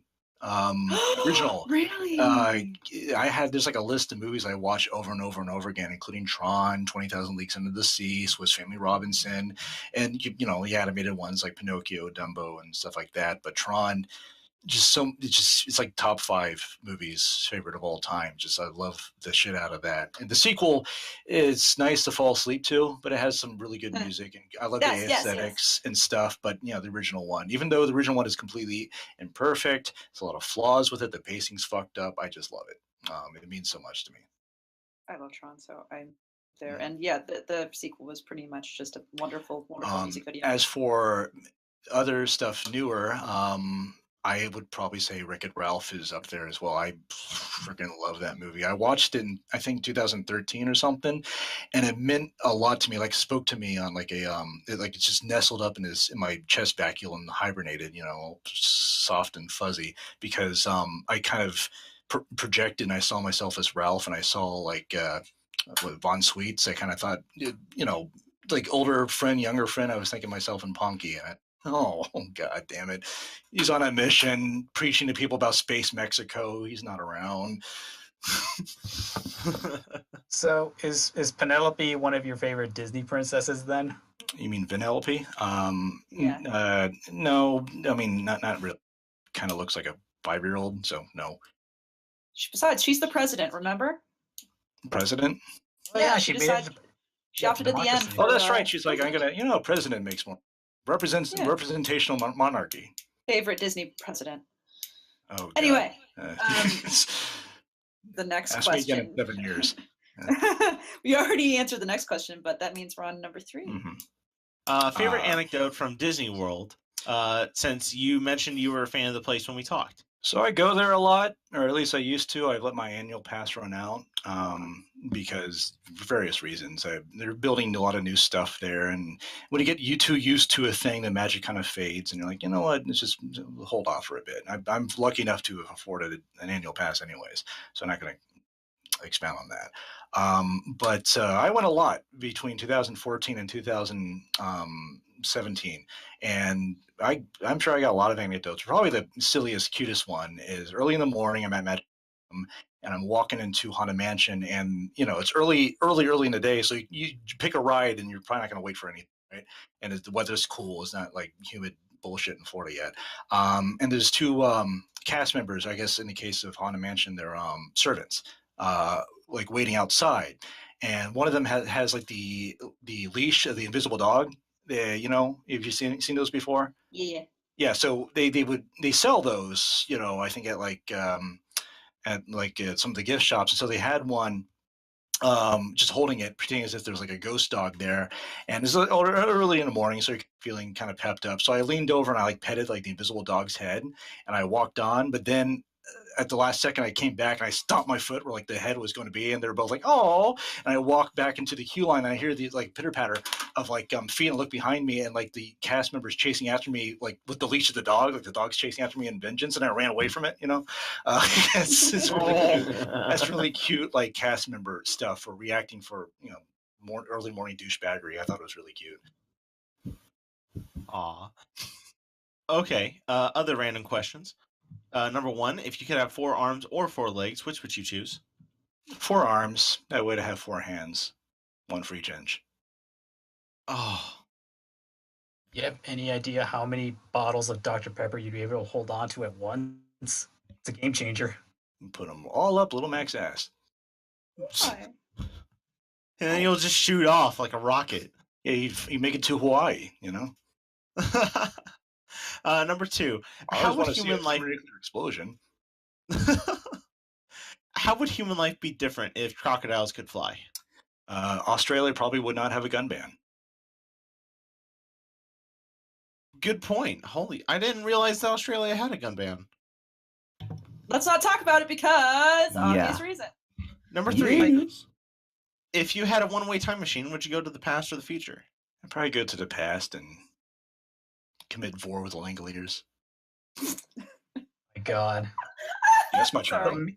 The flying meatballs with teeth? Yeah, they're trying to eat Balky.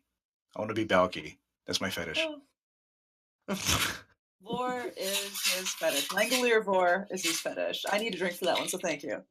Oh, I hope you're getting your voice ready, Pencil, because it's time. Okay, let me get tiny and adorable and vocal. Sorry. Okay. It's time for questions with Vylon. There you go.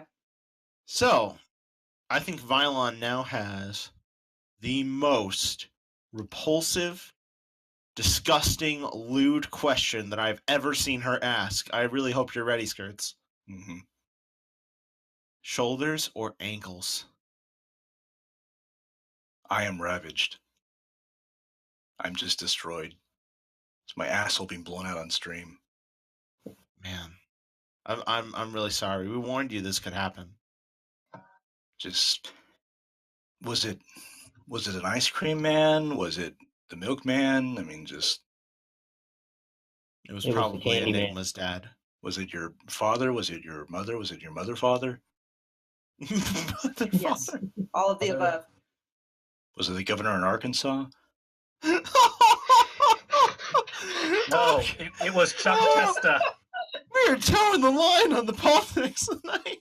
I'm not a foot fetishist, despite what like the one fic I wrote. I wrote a size set fic where it's just all about sunset, dreaming about Twilight's feet, and I think foot fetish is very amusing because it seems like the least innocuous thing you could like have a boner about. And so if someone likes someone else for something like that, I think it's cute. That's why I wrote that. But that's not the case. It's got to be shoulders, because puffy shoulders on a ball gown, puffy shoulders is like the second most sexy phrase in the world. What's the first? Coin purse. Okay. You know what my shoulder weakness is? Tits. Freckled shoulders. All right, that works. I can see it. Well, I mean, it's not like right in front of me, but like in my mind's eye. Hey, moving on. Now we have a question from the Abyss. That guy, who starts by asking, which pony would you snuggle with and why? None of them. I'm not a cuddly, touchy person. Even when I had a cat, I wouldn't let it in the same bed as me. I just close the door and I'm like, you're going to die in 7 years.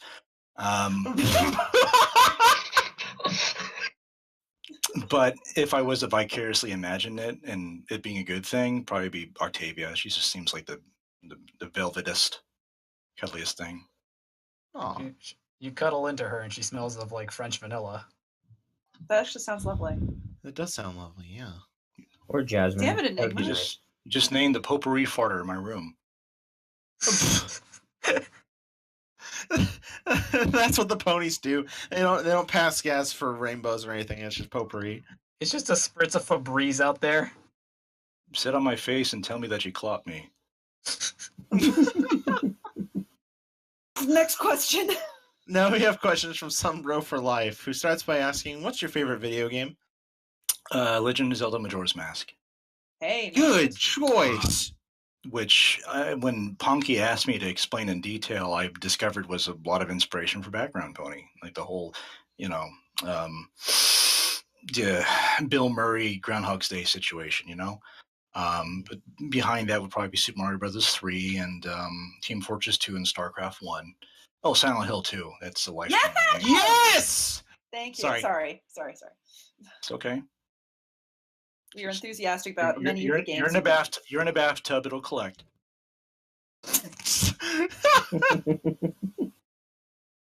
All right, number 2. Let's what's your lift the favorite tail really quick and look in there. Rainbow Bob. Hey. Oh, God. Hi, Rainbow Bob. What's your favorite boss fight? I've been thinking about this question for a long time, and I don't really have enthusiastic answer because so many of the games I've been playing over the last 5 years been like online bullshit and stuff. So like boss fights are like a remarkable thing. Ponky loves not Dark Souls, the other one, Bloodborne. I can't really get into it as much, but I'm trying. But I will mention something that I don't think anybody ever really thought about. It's something Cerberus from Mischief Makers on the N64. Has anybody ever played Mischief Makers? No, but I own it. Okay. Oh boy, that's a game that's going to give you blisters. I played it a long time ago, and I had to look at YouTube to see if didn't imagine it in a fever dream, but no, it is in fact a real boss fight. After you've played dodgeball with a Persian cat and defeated it, you then are being chased by like this robot, like Osiris creature thing on like a giant metal wolf. And because it's in 64, it's like this sort of sprite animation mixed with like super hardcore mode 7. And it's like chasing after you through this red splash screen. And you're riding on the back of the Persian cat. You're like this robot maid chick. And it's shooting missiles at you. You have to grab the missiles riding on the cat and toss it back at like the robot. And then it shoots more missiles. So you can actually jump on a missile and you're riding on the cat, riding on the missile, like smacking away laser blasts and tossing like the missiles back, and that's just that's right up against the prostate of my Kaizo Center, and I love that shit. That sounds like some freaking like Kingdom Hearts shit. Yeah, look up on YouTube like Mischief Maker Cerberus and you see it. It's crazy. You also said one of my favorite words, Kaizo, but we don't have time for tangents, so I'm going to try and move on. Number 3. Have you accepted Skeletor, the master of the universe, into your heart? As a staunch atheist, my answer to that would be no. Okay. If in an alternate universe where I did believe in fairy tales, I would probably say Aloe from Dinosaurs would appeal to me more. Fair. Number 4. You are in Tiny Horseburg. What business do you start? I would probably introduce ponies at grazing and make a lot of money. I'd sell them grass, basically. Like, if you pay me a small fee, I'll allow you to walk around my lawn. So I'll promise them that I only handled it with gloves, and I grew it in like pristine mudland or something. Ported grass. This was fertilized with only the finest cow shit.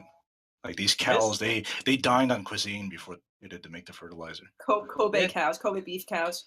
This is imported grass right here. Yeah. That I was hoping that should be a fix someday called legalize it, where like because of some sort of economic situation, Celestia amends the equestrian constitution allowing all ponies to graze again for the first time since they formed a civilization. You should do this. You should absolutely do this. So like I had this idea where like Anon goes to like Equestria with like a manual push lawnmower, like with just the blades, and it doesn't require gas or anything. And he just makes a fucking score just selling grass. Grass is whack. For some reason, I'm imagining Anon selling these grass blades like in little baggies and in dark alleys. Yeah, I was actually about to say that he's trying to get high and he looks to get some grass, and they actually sell him fucking grass. That's a totally different way of looking at it. And it throws like the entire economy into shutters, and so like it turns into this sort of fall Equestria post-apocalyptic environment, and then poor Pinkie Pie is just sitting there surrounded by like grass blades. She's got this like weed whacker, and she picks it up limply in her hoof, and she just smacks it on the ground, smacks it on the right, smacks it on the left, and the 2001 theme starts playing, and her eyes like enlarge. This is the true prequel to Fallout Equestria. K-Cal, be proud. We're crack faking live here on the Barcast. What do we do? That's what we always Let's lift the do. tail. Oh, it's Darf again. Oh boy.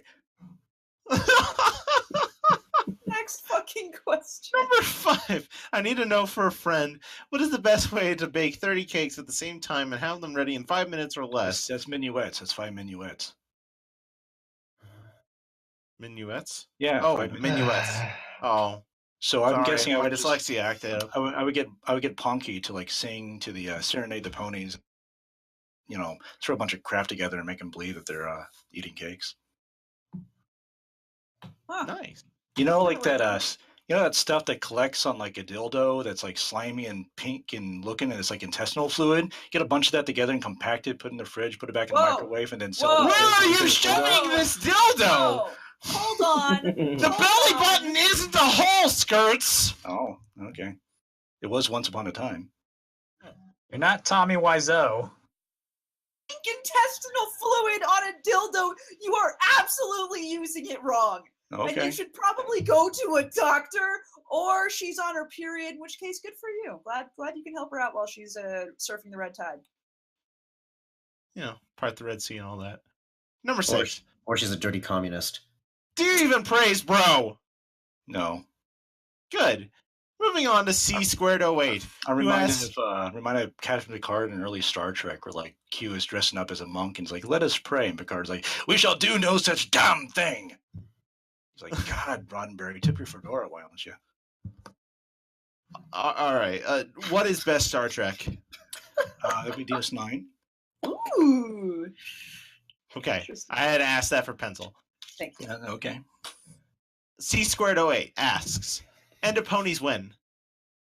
Never. Good answer. It's my favorite answer. Who is the best character in Australia, and why is it called Canter? Well, her lady C² is referring to a character I named after, Cold Canter, because that was the only way I can get, because C² wouldn't really work for a pony. It was an elder stallion living on the side of this ravine, basically staring forever into the east until his eyes burned out. But I guess they like it. All right. RK Striker JK5 now has questions. What's your favorite non-MLP franchise? Star Trek. Yeah. Have you done any fan content for anything non-MLP, which we already know yes, but if you want to provide any extra details? Let me go through the order of shit. Space Ghost Coast to Coast, new Batman Animated Adventures, Batman Beyond, Zelda, X-Men Evolution, Resident Evil, Teen Titans, that was the big one, and Pony.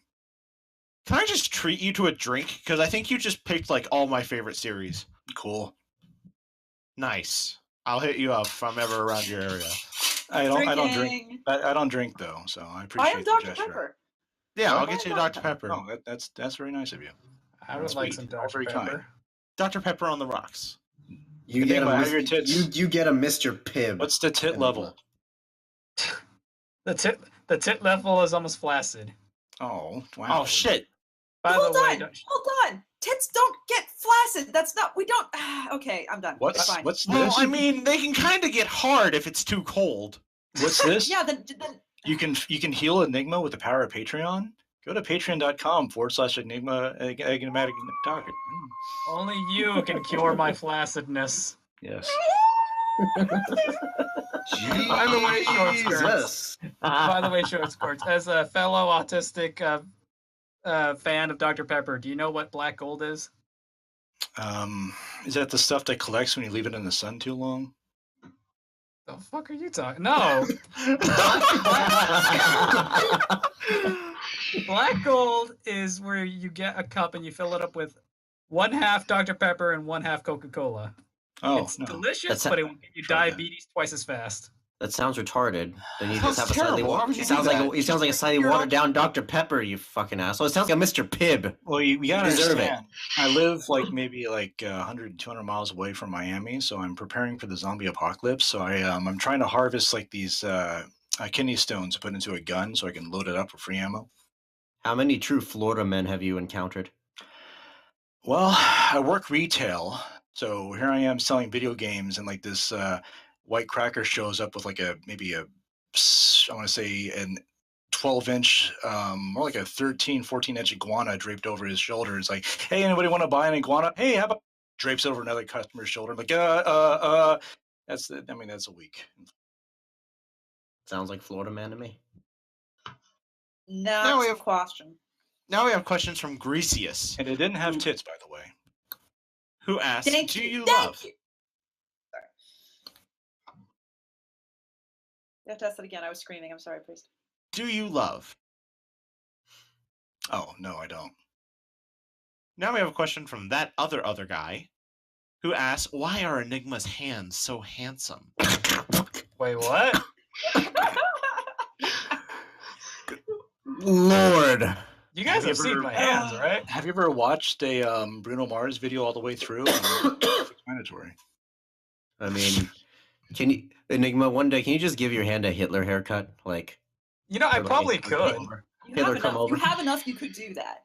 My fingers have fucking comb overs. I can braid your hand hair. Do the comb over and then shave everything but the middle knuckle. I can braid It's too hot. his hand hair. Hot damn. Moving on. It's almost like Pencil was looking at my arm hair. I was like, I'm gonna braid this one day. I'm like, okay. It's long enough. I could French braid that shit easy. Diddly. Second question from the other guy. How do you keep a reader interested in a story? I do. Is that with a question mark at the end? Yeah. Well said. Now we have a question from Hymnos.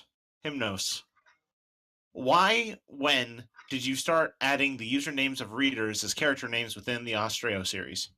So I started doing that like early on in like book 1, and the whole mentality behind Imploding Colon, a little similar to how I operate with skirts, is that I don't want to. I wanted Imploding Colon to be like very silent, like no blogging, no comments or anything, just straight up, just the material itself. So a lot of people would ask questions like, "Oh, who are you? Oh, you're keeping up this story." It's like, "Oh, what are you going with this?" And just not respond at all. So I found myself itching to make meta commentary on the actual reviews being left, so the readers would get an understanding that I am aware that they exist and that they're making comments and I'm reading their comments and stuff. So I would sort of incorporate stuff into the actual narrative, and it kind of evolved to me using the names of actual commenters and users, and it kind of became a cool thing because they felt like they were invested in the story on a meta level. And if you read it long enough, then there might be a spontaneous character named after you. Hey, and it's just nothing but the name only. That would be connection, unless maybe occasionally I would do research and I would find out that this person with an incompatible name made an OC that had a compatible name. I would use that instead or something like that. But in the case of Hymnos, I think I use Hymnos as one of the Senate members of the Robredden Council of Laxian and Utan, which is book 8. Sweet. Now we have questions from Alex _, who starts out by, of course, making his signature Short Skirts and Explosions emoji for you. That was nice of him. It's cute. We have 4 out of order questions. So let's go with number 1. Why is Chapped being such a meanie and stealing my question? Yeah, Chapped. I don't do shit. When your knees are broken, you got to have a hobby. What I Number heard you 2. say was that when your knees are broken, you gotta have a hobbit. That's because you never hear anything right, Enigma, because there's something wrong with your ears. I bet they're full of hair, like the rest of you. Yes, they are quite fair. Number 2. How big is your left nipple in diameter? Is this to Chapped or to me? That's to you, Skirtsy. I want to say, oh wow, we're on a Skirtsy basis, aren't we? Yeah. If you try to steal Priest, I will. No, it's too religious. I want to say a nickel. All right, fair enough. All right. Number 4. If someone got you a pet lemur for your birthday, what would you keep him, and what would you name him? What would you keep him? That's the question. What would you keep him? What would you keep him? Alex. Welcome to the podcast. What? So I'm going to guess what might be asking us to like the state of being, in which case I'm going to say stuffed. Oh Jesus! You know, actually, that would make a really great like talking piece. Well, that's the just to greatest way you have can like fucking in the center of your fucking coffee table a stuffed lemur, And and as you can to pose him however you want. and as to what to name him, I think I'll just be honest and call him Device Heretic. Look, I've got the mounted corpse of Zabumafu on my fucking coffee table. Just pose him into a sensual position. Have guests over. And finally, number 3. Do you have any tips for people writing long fics, like things Tabby says and Background Pony, especially for those who have never done it before? Even when it's shit, commit to doing it every day or every other day. If you miss out, then you burn out once. It's very, very hard to get back in. I don't mean the sexy hard. I mean like that you hate yourself and you want to die hard. Yes, that is so. Yes. Yes. Yes. Okay. Moving on. Saucyberry now asks questions. What is your motto you live life by? Space is a waste. If you had to get blackout drunk with someone on the Barcast, who would it be and why? No offense to anyone who drinks, but I just wouldn't. I'm very temperate. I earned it from my father, and my father is probably temperate because of the drunk driver who sped into him when he's age 9 and fractured his skull, and he ultimately lost like 2/3 of his forward lobe brain matter, and they told him that he'd be in bed for the rest of his life, but obviously something below the belt works because I'm here. So he doesn't drink, and knowing about that story all my life and knowing that he has a skull plate in his head, I'm like, I'm not going to drink either. Hey, no, I'm happy for you. Happy that you can do that for you. I have my own vices, so it's okay. Yay, Yeah. vices. And I just realized what your vice is by looking at my Patreon. You actually pledged to my Patreon. Did I? Imagine Yes, that. you did. Huh. Moving on. No, it's money. I don't know what to do with money. I'm confused. This has never happened before. Buy a place to live! Sorry. Okay, we're moving on. Moving on! Moving on! I'm sorry! Moving on! What's the tip level? How much money have you made?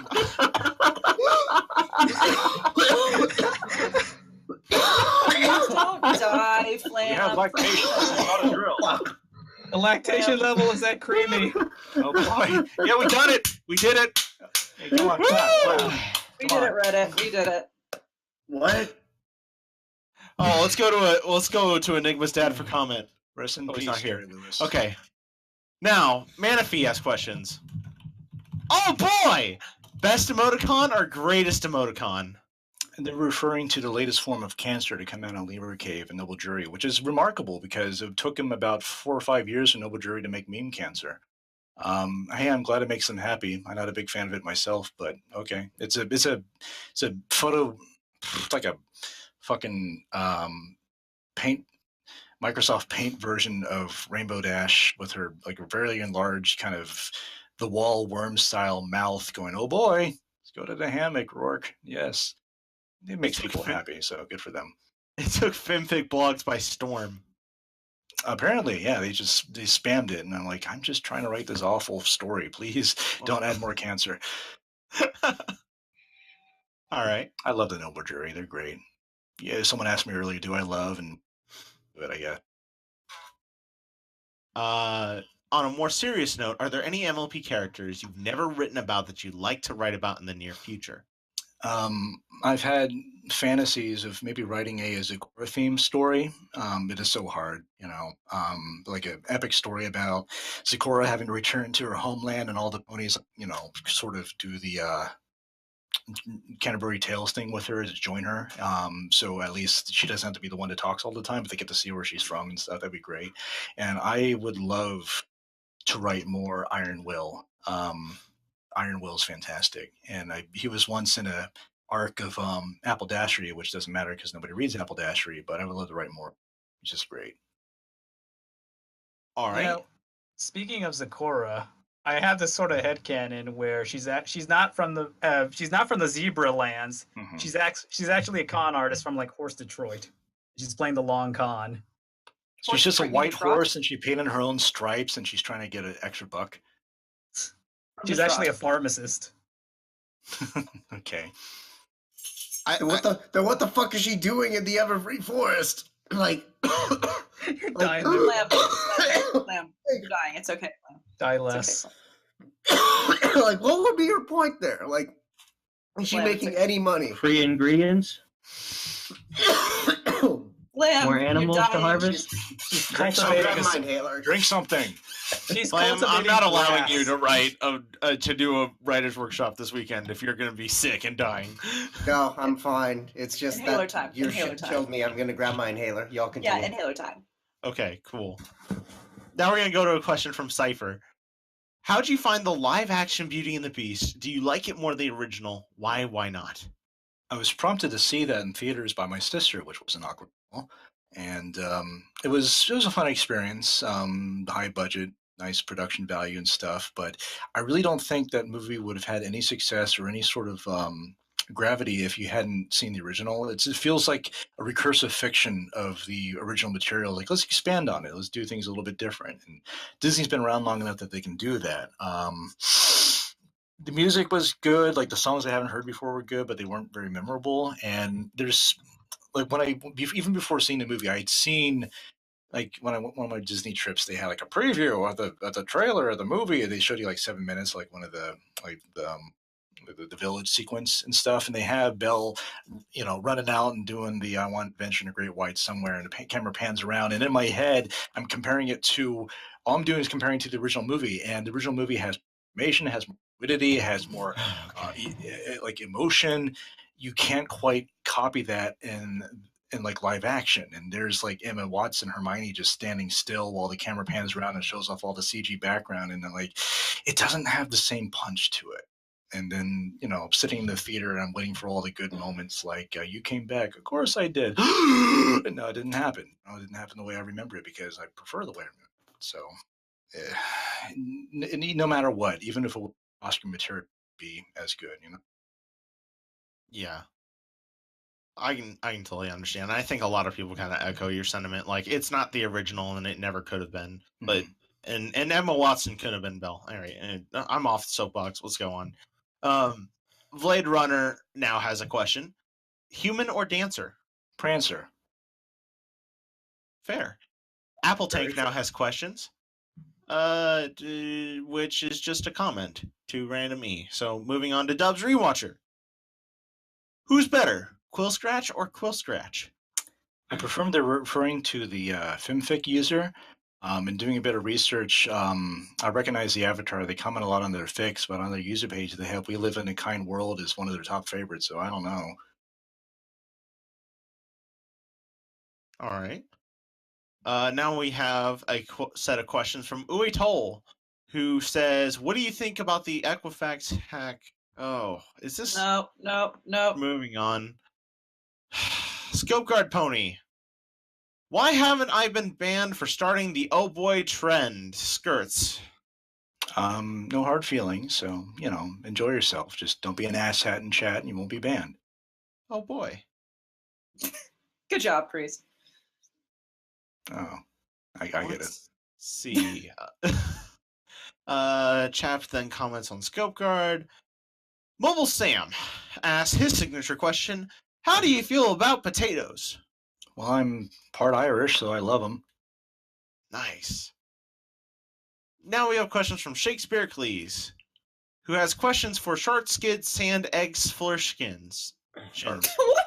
No, hold on. Egg foreskins? Short skid sans eggs flortions. That's your name, apparently. Skirts. That's a great fucking tongue twister. One smart man, he felt smart. Number 1. Have you seen the MLP movie? And if so, what are your thoughts? I haven't seen it. You have to have friends to see stuff like that. Oh. When it's, free online to No, pirate. I feel compelled to pay money for this one. I don't blame you. That's what I did. But I remember what it was like to have friends. You went to see the movie with me, Enigma, as your friend. You don't get to fucking talk shit. Stop. Yeah, and what am I, you little shit dick? I fucking drove you up there. Free taxi, apparently. Friends don't let friends tit and drive. Number 2. Enigma has the intelligence to drive. Skirts, you boast the second most followers on Fanfiction. What would you say would be the key factor in this, and why is it Background Pony? Well, the key to getting second most followers in Fanfiction is that you have to have a really, really big story that's sporting a very awesome cover art that gets a lot of views, gets you featured for a long time, and then for the next 5 years afterwards, every blue moon you have to make a sequel to it starring Nyx. I wasn't ready. I'm sure Penstroke will love that.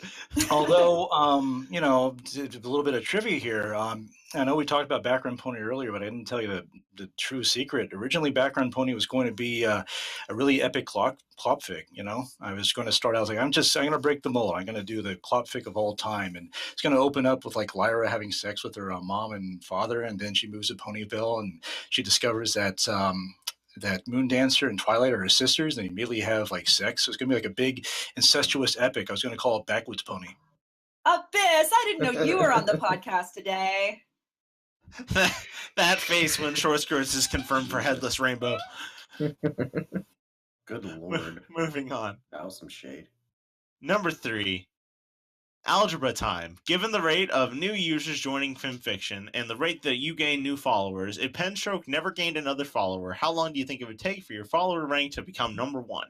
Nah, I never will. It used to bother me, but now I just whatever. I've like I said before, write what you and do what you want to enjoy, have fun. I've just been lucky enough to have gotten like decent amount of popularity for it, and then for me as well. I mean, I'm a douchebag. I deserve it. But it just, even if like his account was to fall off the earth, who cares? I mean, I'm more concentrated on like imploding colons Australia right now. Well, you're our kind of douchebag, so there's Okay. at least that. Number 4. Despite being followed by so many, you yourself only follow so precious few. Only 48 as of this posting. Why so few, and what does it take to get on Short Skirt's short list? I personally need to know the answer to this. Oh, well, you know, again, douchebag. I don't read a lot of other people's stuff, so the friends list is for you know, people I recognize, people I admire, that kind of thing. Usually a lot of people who pick spam me and stuff. And the reason why I keep it at 48 is because if I do it any longer, and I tested this out the other day, if I do it at 49, then the favorite section has a side scroll bar, and I don't want that, so I keep it at 48. That's actually that's an interesting observation. And that gets harder and harder with each year because I'm like, oh, I could take this person off who I knew back in 2012, but memories, no, I can't do it. Aw. Skirts is a big softy. Moving on. It's the wrong S word. He's a big 5-inch softy. No. Apple Tank now has a question. Why princesses? Because Roger Dodger took winks. Fair. Now, Grace Domino has questions. Yay. Princesses are a recurring theme in 2 of your loved fandoms, MLP and Disney. Which of the 2 groups embodies your favorite aspects of princessdom? And is there anything you would like the 2 different styles to inherit from one another? The humans, because their butts don't smell as bad, and they look better in a dress. Although I might as well add that the princesses in My Little Pony aren't inherently defined by their courtship. So someone like Celestia or Luna is not because they married into it, it's not because they have to sire anyone. It's a state of authority and being, and they can be pretty, they can be cute, they can be graceful. The title itself is just like it's just indicative.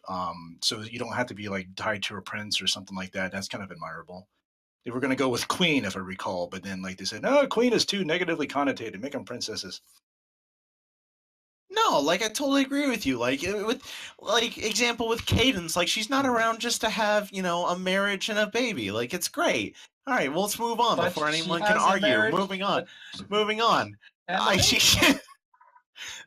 She's the princess of babysitting is what she was. Exactly. Toy sales. Princess of awkward boners. Princess of acrylic. All right. Aishi Shake has questions. If prompted to just start talking about whatever you want, how long could you go if nobody stopped you?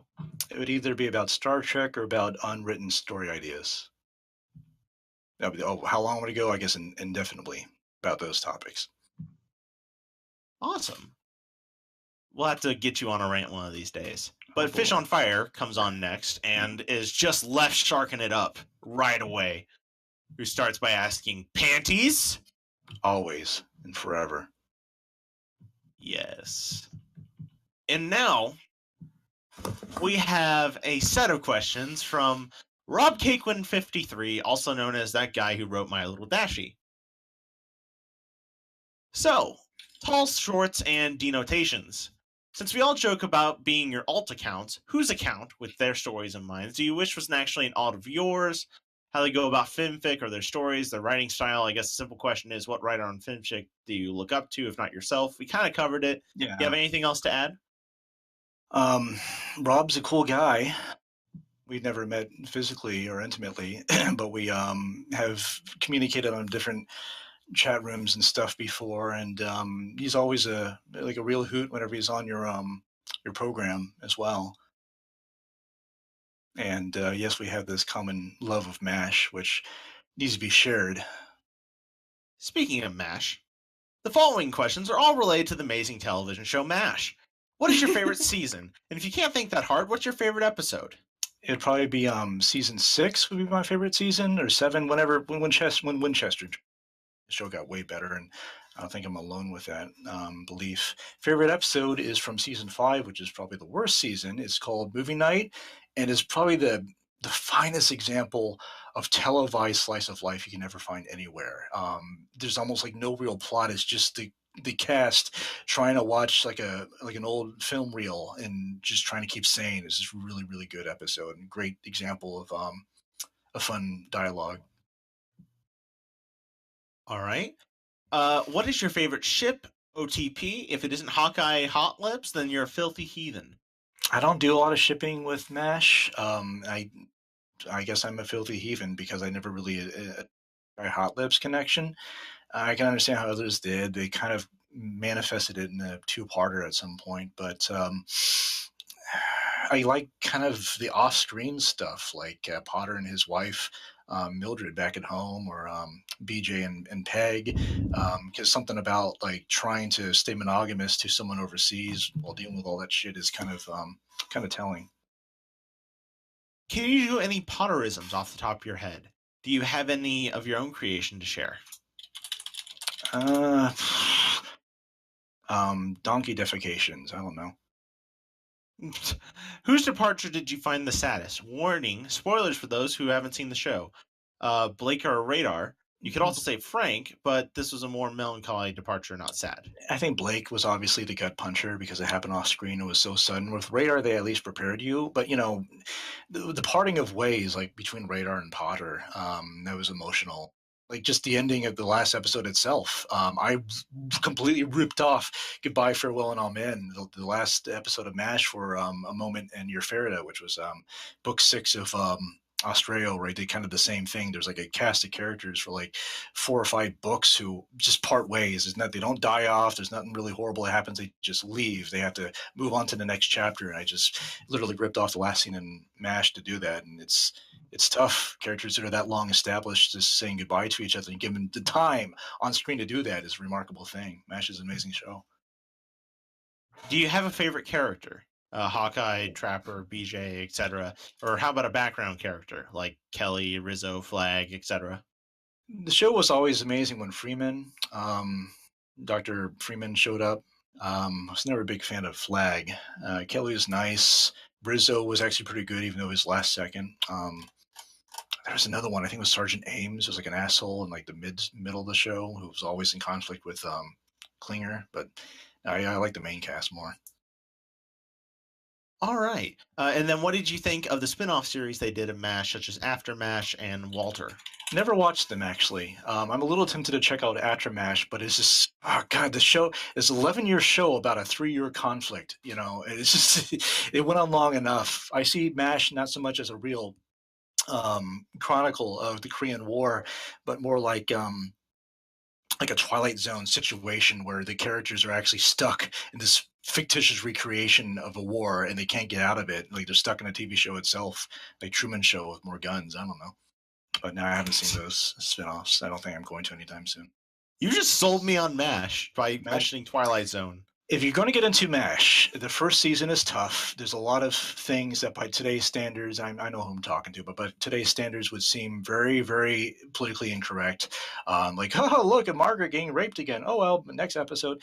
But it's worth it in the long run. It is so intelligently written and the dialogue is amazing. And for a show that went as long as it did with such minimalist content that they could provide, it never gets uninteresting. But if you can stomach the first season, then it's worth it. And then it just gets better and better and keeps evolving. And characters run in and out. It's great. Great show. All right. The next set of questions is for all the cast. I'm just going to get through the big question. No, we got a little time. Let's do this, man. All right. Rob then says to the rest of the cast, Hi gang, how's it going? I've been away for some time. Lots of things going on, so I'm sorry I haven't been around lately. Have you found a McMahon replacement of me yet? And no Robbie Cakes, we would never replace you. You're wonderful. We love you. That's why we gave you such a hard time. Pencil, are you remembering to water Priest in your closet? I don't give him water unless he's been really, really good. Most of the time I just give him, pure grain alcohol. Enigma, how's your self-esteem doing? Actually, for once, this morning when I took a shower, I looked in the mirror. Nobody cares. And Rav. No. What? Rav, I've seen you've been doing a new Nito stream thingy. How's that going so far? Well, my hoof and mouth disease has pushed it about halfway down my throat, so, pretty good, all things considered. Flamin, Stella! Priest, fuck you and your damn red heart plot lines. They're breaking what's left of my heart. I love you too. And Milk, wake up. Hey, I'm awake! Fuck! Milk, wake up! What? I'm awake. Screaming easy bake? Is it easy bake? How are you and Snoo doing? I hope snootastic. Very snootastic. Then Rob signs off with, well, I guess that's about it, folks. Now back to drinking and watching Johnny Carson, because that's about all I do anymore. See ya! Now we have Not Tomato, who decides to come and ask me a question, I guess. Where's the sheriff, Priest? I don't know. I didn't finish that game. I'm done. No. Never again. Alex _ proves that question. So now we're going to questions for Cyberphase on GOTDM for Skirts. Hey, sorry for being late. Here's some questions. Number 1. Would you a thing pony, or would you at least be friends and hug her? What's a thing pony? Just kidding. Okay, so I say I'm always ready. You know I am. I know there's a lot of horror movies from the 80s I haven't seen. I've seen, I think, a GIF of someone trying to, I can't pronounce it, trying to save someone, and then the person's chest opens up in a mouth and bites his arms off, and I really don't want to do that. I'm sorry. Yeah, I wouldn't want to stick my dick in that either. Yeah. I mean, Granted, you only have... probably miss, yeah, but whatever. I mean, you have 5 inches. You gotta savor that, man. You gotta save what you can of it. Get a blowjob from an antlion. I just visualized that. I just visualized all of that. That is something I now have. Oh, you played Cement, didn't you? Oh, I did. That noise. And yeah, the fucking noise. Yeah. Like the DOS sound engine. Oh, no teeth. No, the best was the noise they made when they were when you went to another ant to get fed by them. And if you're playing in the adventure mode, you constantly hear in the background. Oh my god. All right. What made number you 2. a furry? Was it Sonic the Hedgehog? No, it was Cement. I know. Which food pony would you rather go on a dinner date with, and which one would you cuddle and snuggle? Presuming it's completely platonic, probably Applejack. She's really adorable when she eats. As for cuddle and snuggle, I wouldn't do that. I pick up Applejack like a football and toss her in a Rainbow Dashes cloud. She's cute so, when she eats. The context is food pony. So a pony who is a food, like pizza pony or Dr. Pepper pony. I apologize. Food ponies depress me. It's just sort of like you look at that and you're like, oh, that's right, everything's finite. No. Oh, no, at some point in their lives, a food pony is gonna wake up covered in ants. There is That's how you get ants. There's that one GIF I saw of like a soda pony. It's like dancing in place, and it's like half empty, and then it burps, and he comes in dancing again. That's cute. Yeah, okay. Yeah. So maybe soda phone. Number 3. What food pony would you want as a plushie and/or Dakimakura? None of them. Number 4. Who is second and third best pony? Rainbow Dash and Rarity. Although Rarity's moving on up. Rarity's moving past Rainbow Dash, maybe? Why so? She's so fun to write. I find her shows to be the most entertaining ones. Tabitha St. Germain is just amazing. She's my favorite voice actress out of the crew. And other girly reasons, but whatever. I found that Tabitha is the most approachable of the VAs. Anyway. Oh, that's cool. Number 5. What 3 things would you do if you got sent to Equestrian? Breathe in, breathe out, die. Solid. Well, You got the full life plan right there. Number 6. Would you rather A. Listen to the Nightmare Night song on Halloween while dancing like Twilight in front of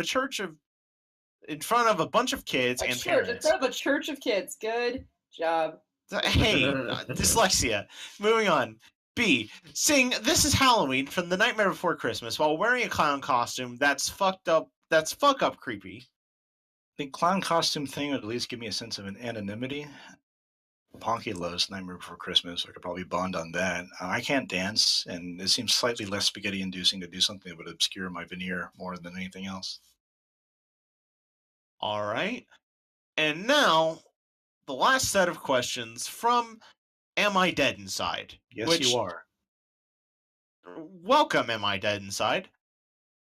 Sorry for being a late one. I just made this account after a year or so. For Short Skirts and Explosions and a non-quill. Oh, because that's my Halloween name. Sure, I'll answer with skirts. That's very kind of you. Number 1. If you got the chance to go to and from Equestria to Earth and vice versa, would you accept it? No. Oh, definitely. I would. No. Why wouldn't you? Just horses smell. I love horse smell. I actually really do. I love horses. Yeah, have fun with that. I mean, they shower and they probably use like fruity shampoo.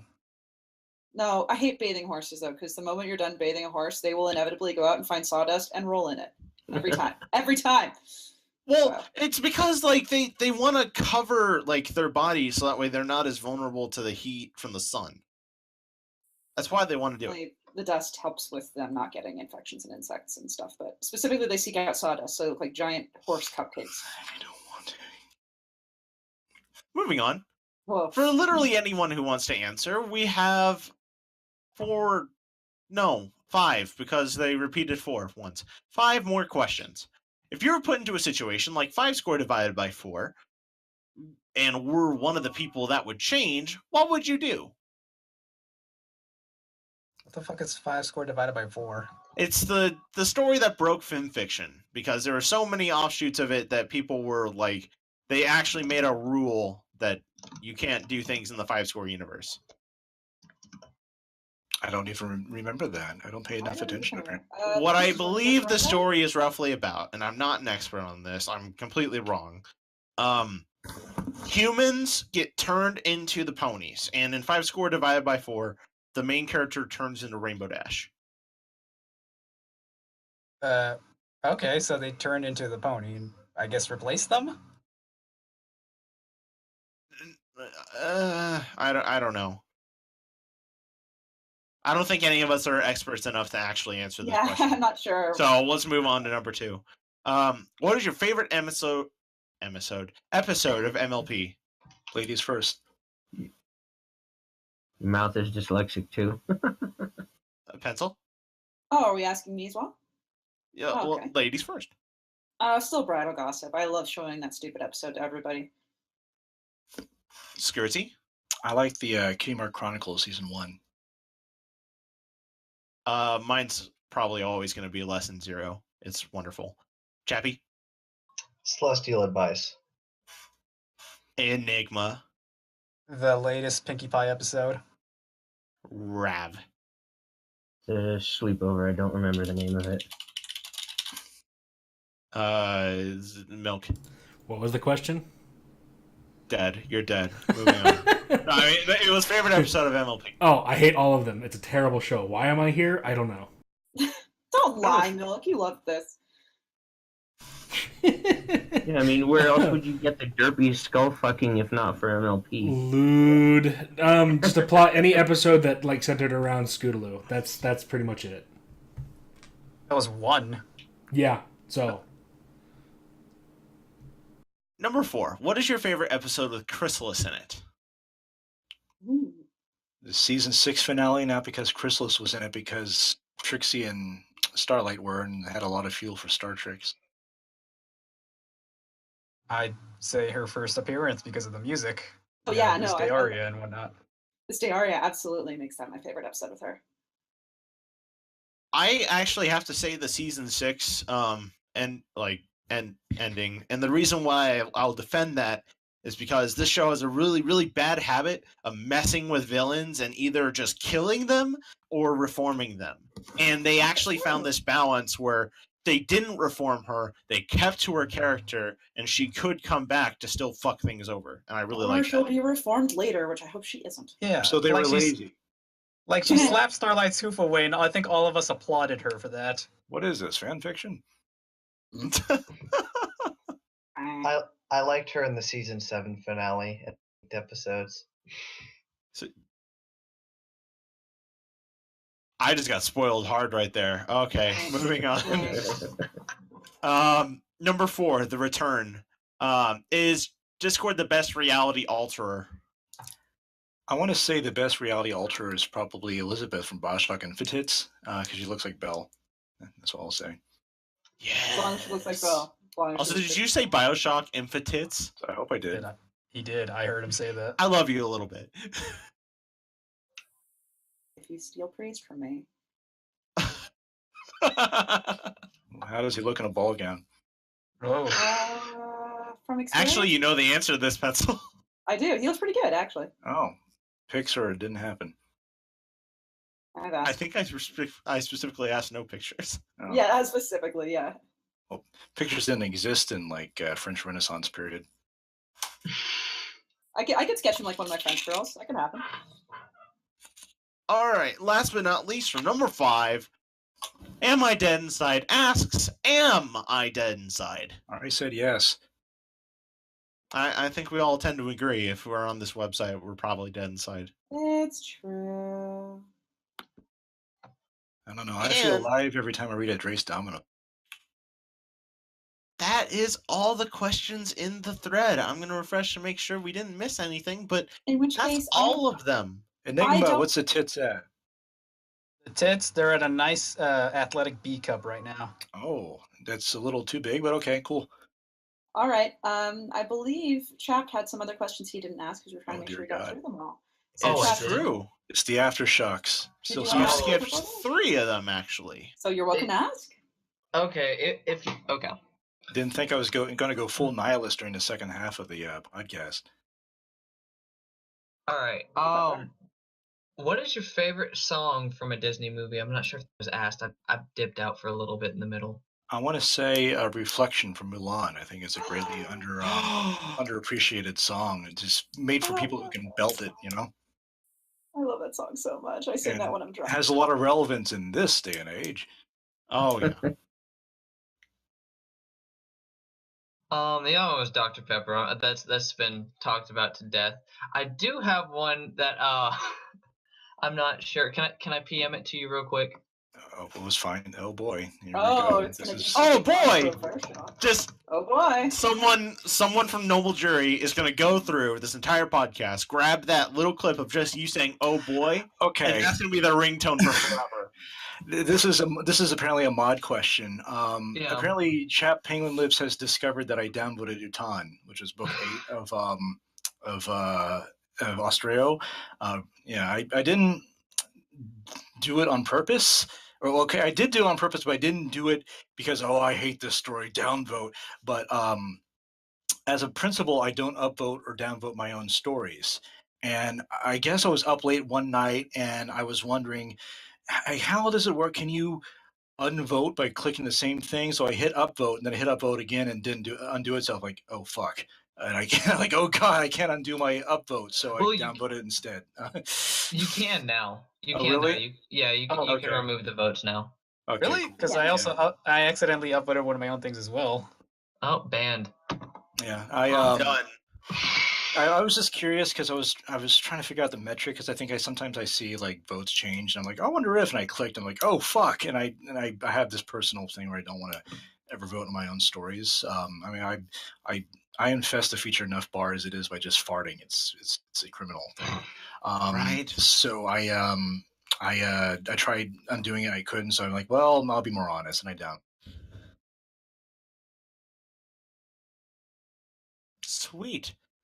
We've got 2 more minutes. We can probably take one from the chat. Well, actually, one question from the chat. All right, chat, you got like 5 seconds because other than that, I'm gonna ask. Oh boy, I'm gonna ask one question from you guys, and that's it. So You're all done with me. I don't blame you.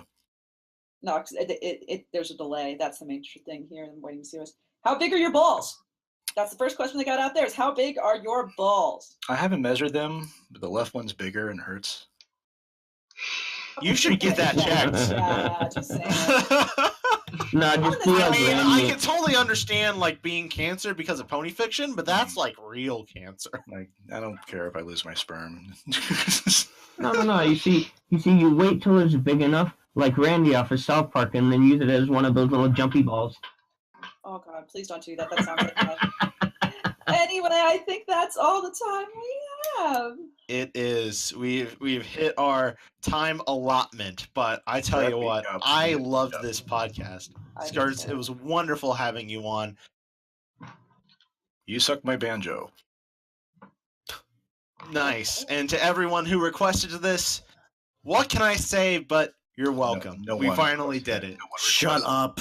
Just broken penguin knees, and here I am.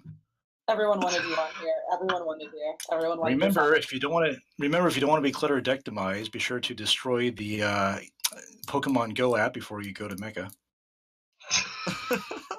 Anyway, one thing we should also mention is if you guys want to see more shit like this, you should join the Barcast. There is a link in the chat. It is we have a YouTube, we have everything pretty much, Twitter, whatever. You can also donate to our Patreon. It is not for us. We don't use it to drink. Shockingly, I know. What we do use it for, however, is we use it to fund a horse at Red Wings Horse Sanctuary. It is useful. It is going to help actual live horse be, not dead. So you should also do that. I'm done shilling now. Priest, do your thing. Wait a second. The rear cam. Let's lift the tail one last time. Oh, it's next week's guest. Who is it? That's a great question. Milk, who is next week's guest? It's Phantom Most Everything. Fuck you. It's true. We have Foamy next week. Foamy's Let's cool. give him a ladder. Let's give him a ladder and a rope. You guys might know Foamy from winning. It's going to take a week to climb out of there. It's true. It's true. It's so deep in there. It's just balls deep. Foamy won 3rd prize in the Make Rarity Not Garbage contest. Unless I'm absolutely insane and have lost my mind. So It'll be really exciting. Thank you for watching this week's Barcast. We had a lot of fun. We hope you did too. Your bartenders for this evening have been a non-pencil. Oh, damn it. Chat, Penguin Lips. Dead. I forgot what I was going to say. Enigmatic Otaku. I could use the Dr. Pepper now. Flammenwerfer. Join me momentarily for some writer's workshop. Yeah. I'm not dying, I promise. Ravage. That's be done, yeah. Milk. Yeah, I don't know what to say, so I'm just gonna, You just always say bye. No, Whatever. I thought of something, but then I died. I don't know. Okay. And of course, our wonderful guest, Short Skirts and Explosions. If you don't want a clitoridectomy, I already did that. Originality of the podcast. And my name is Flutter Priest. Have a great weekend, everybody. Go to hell. For Nietzsche's sake.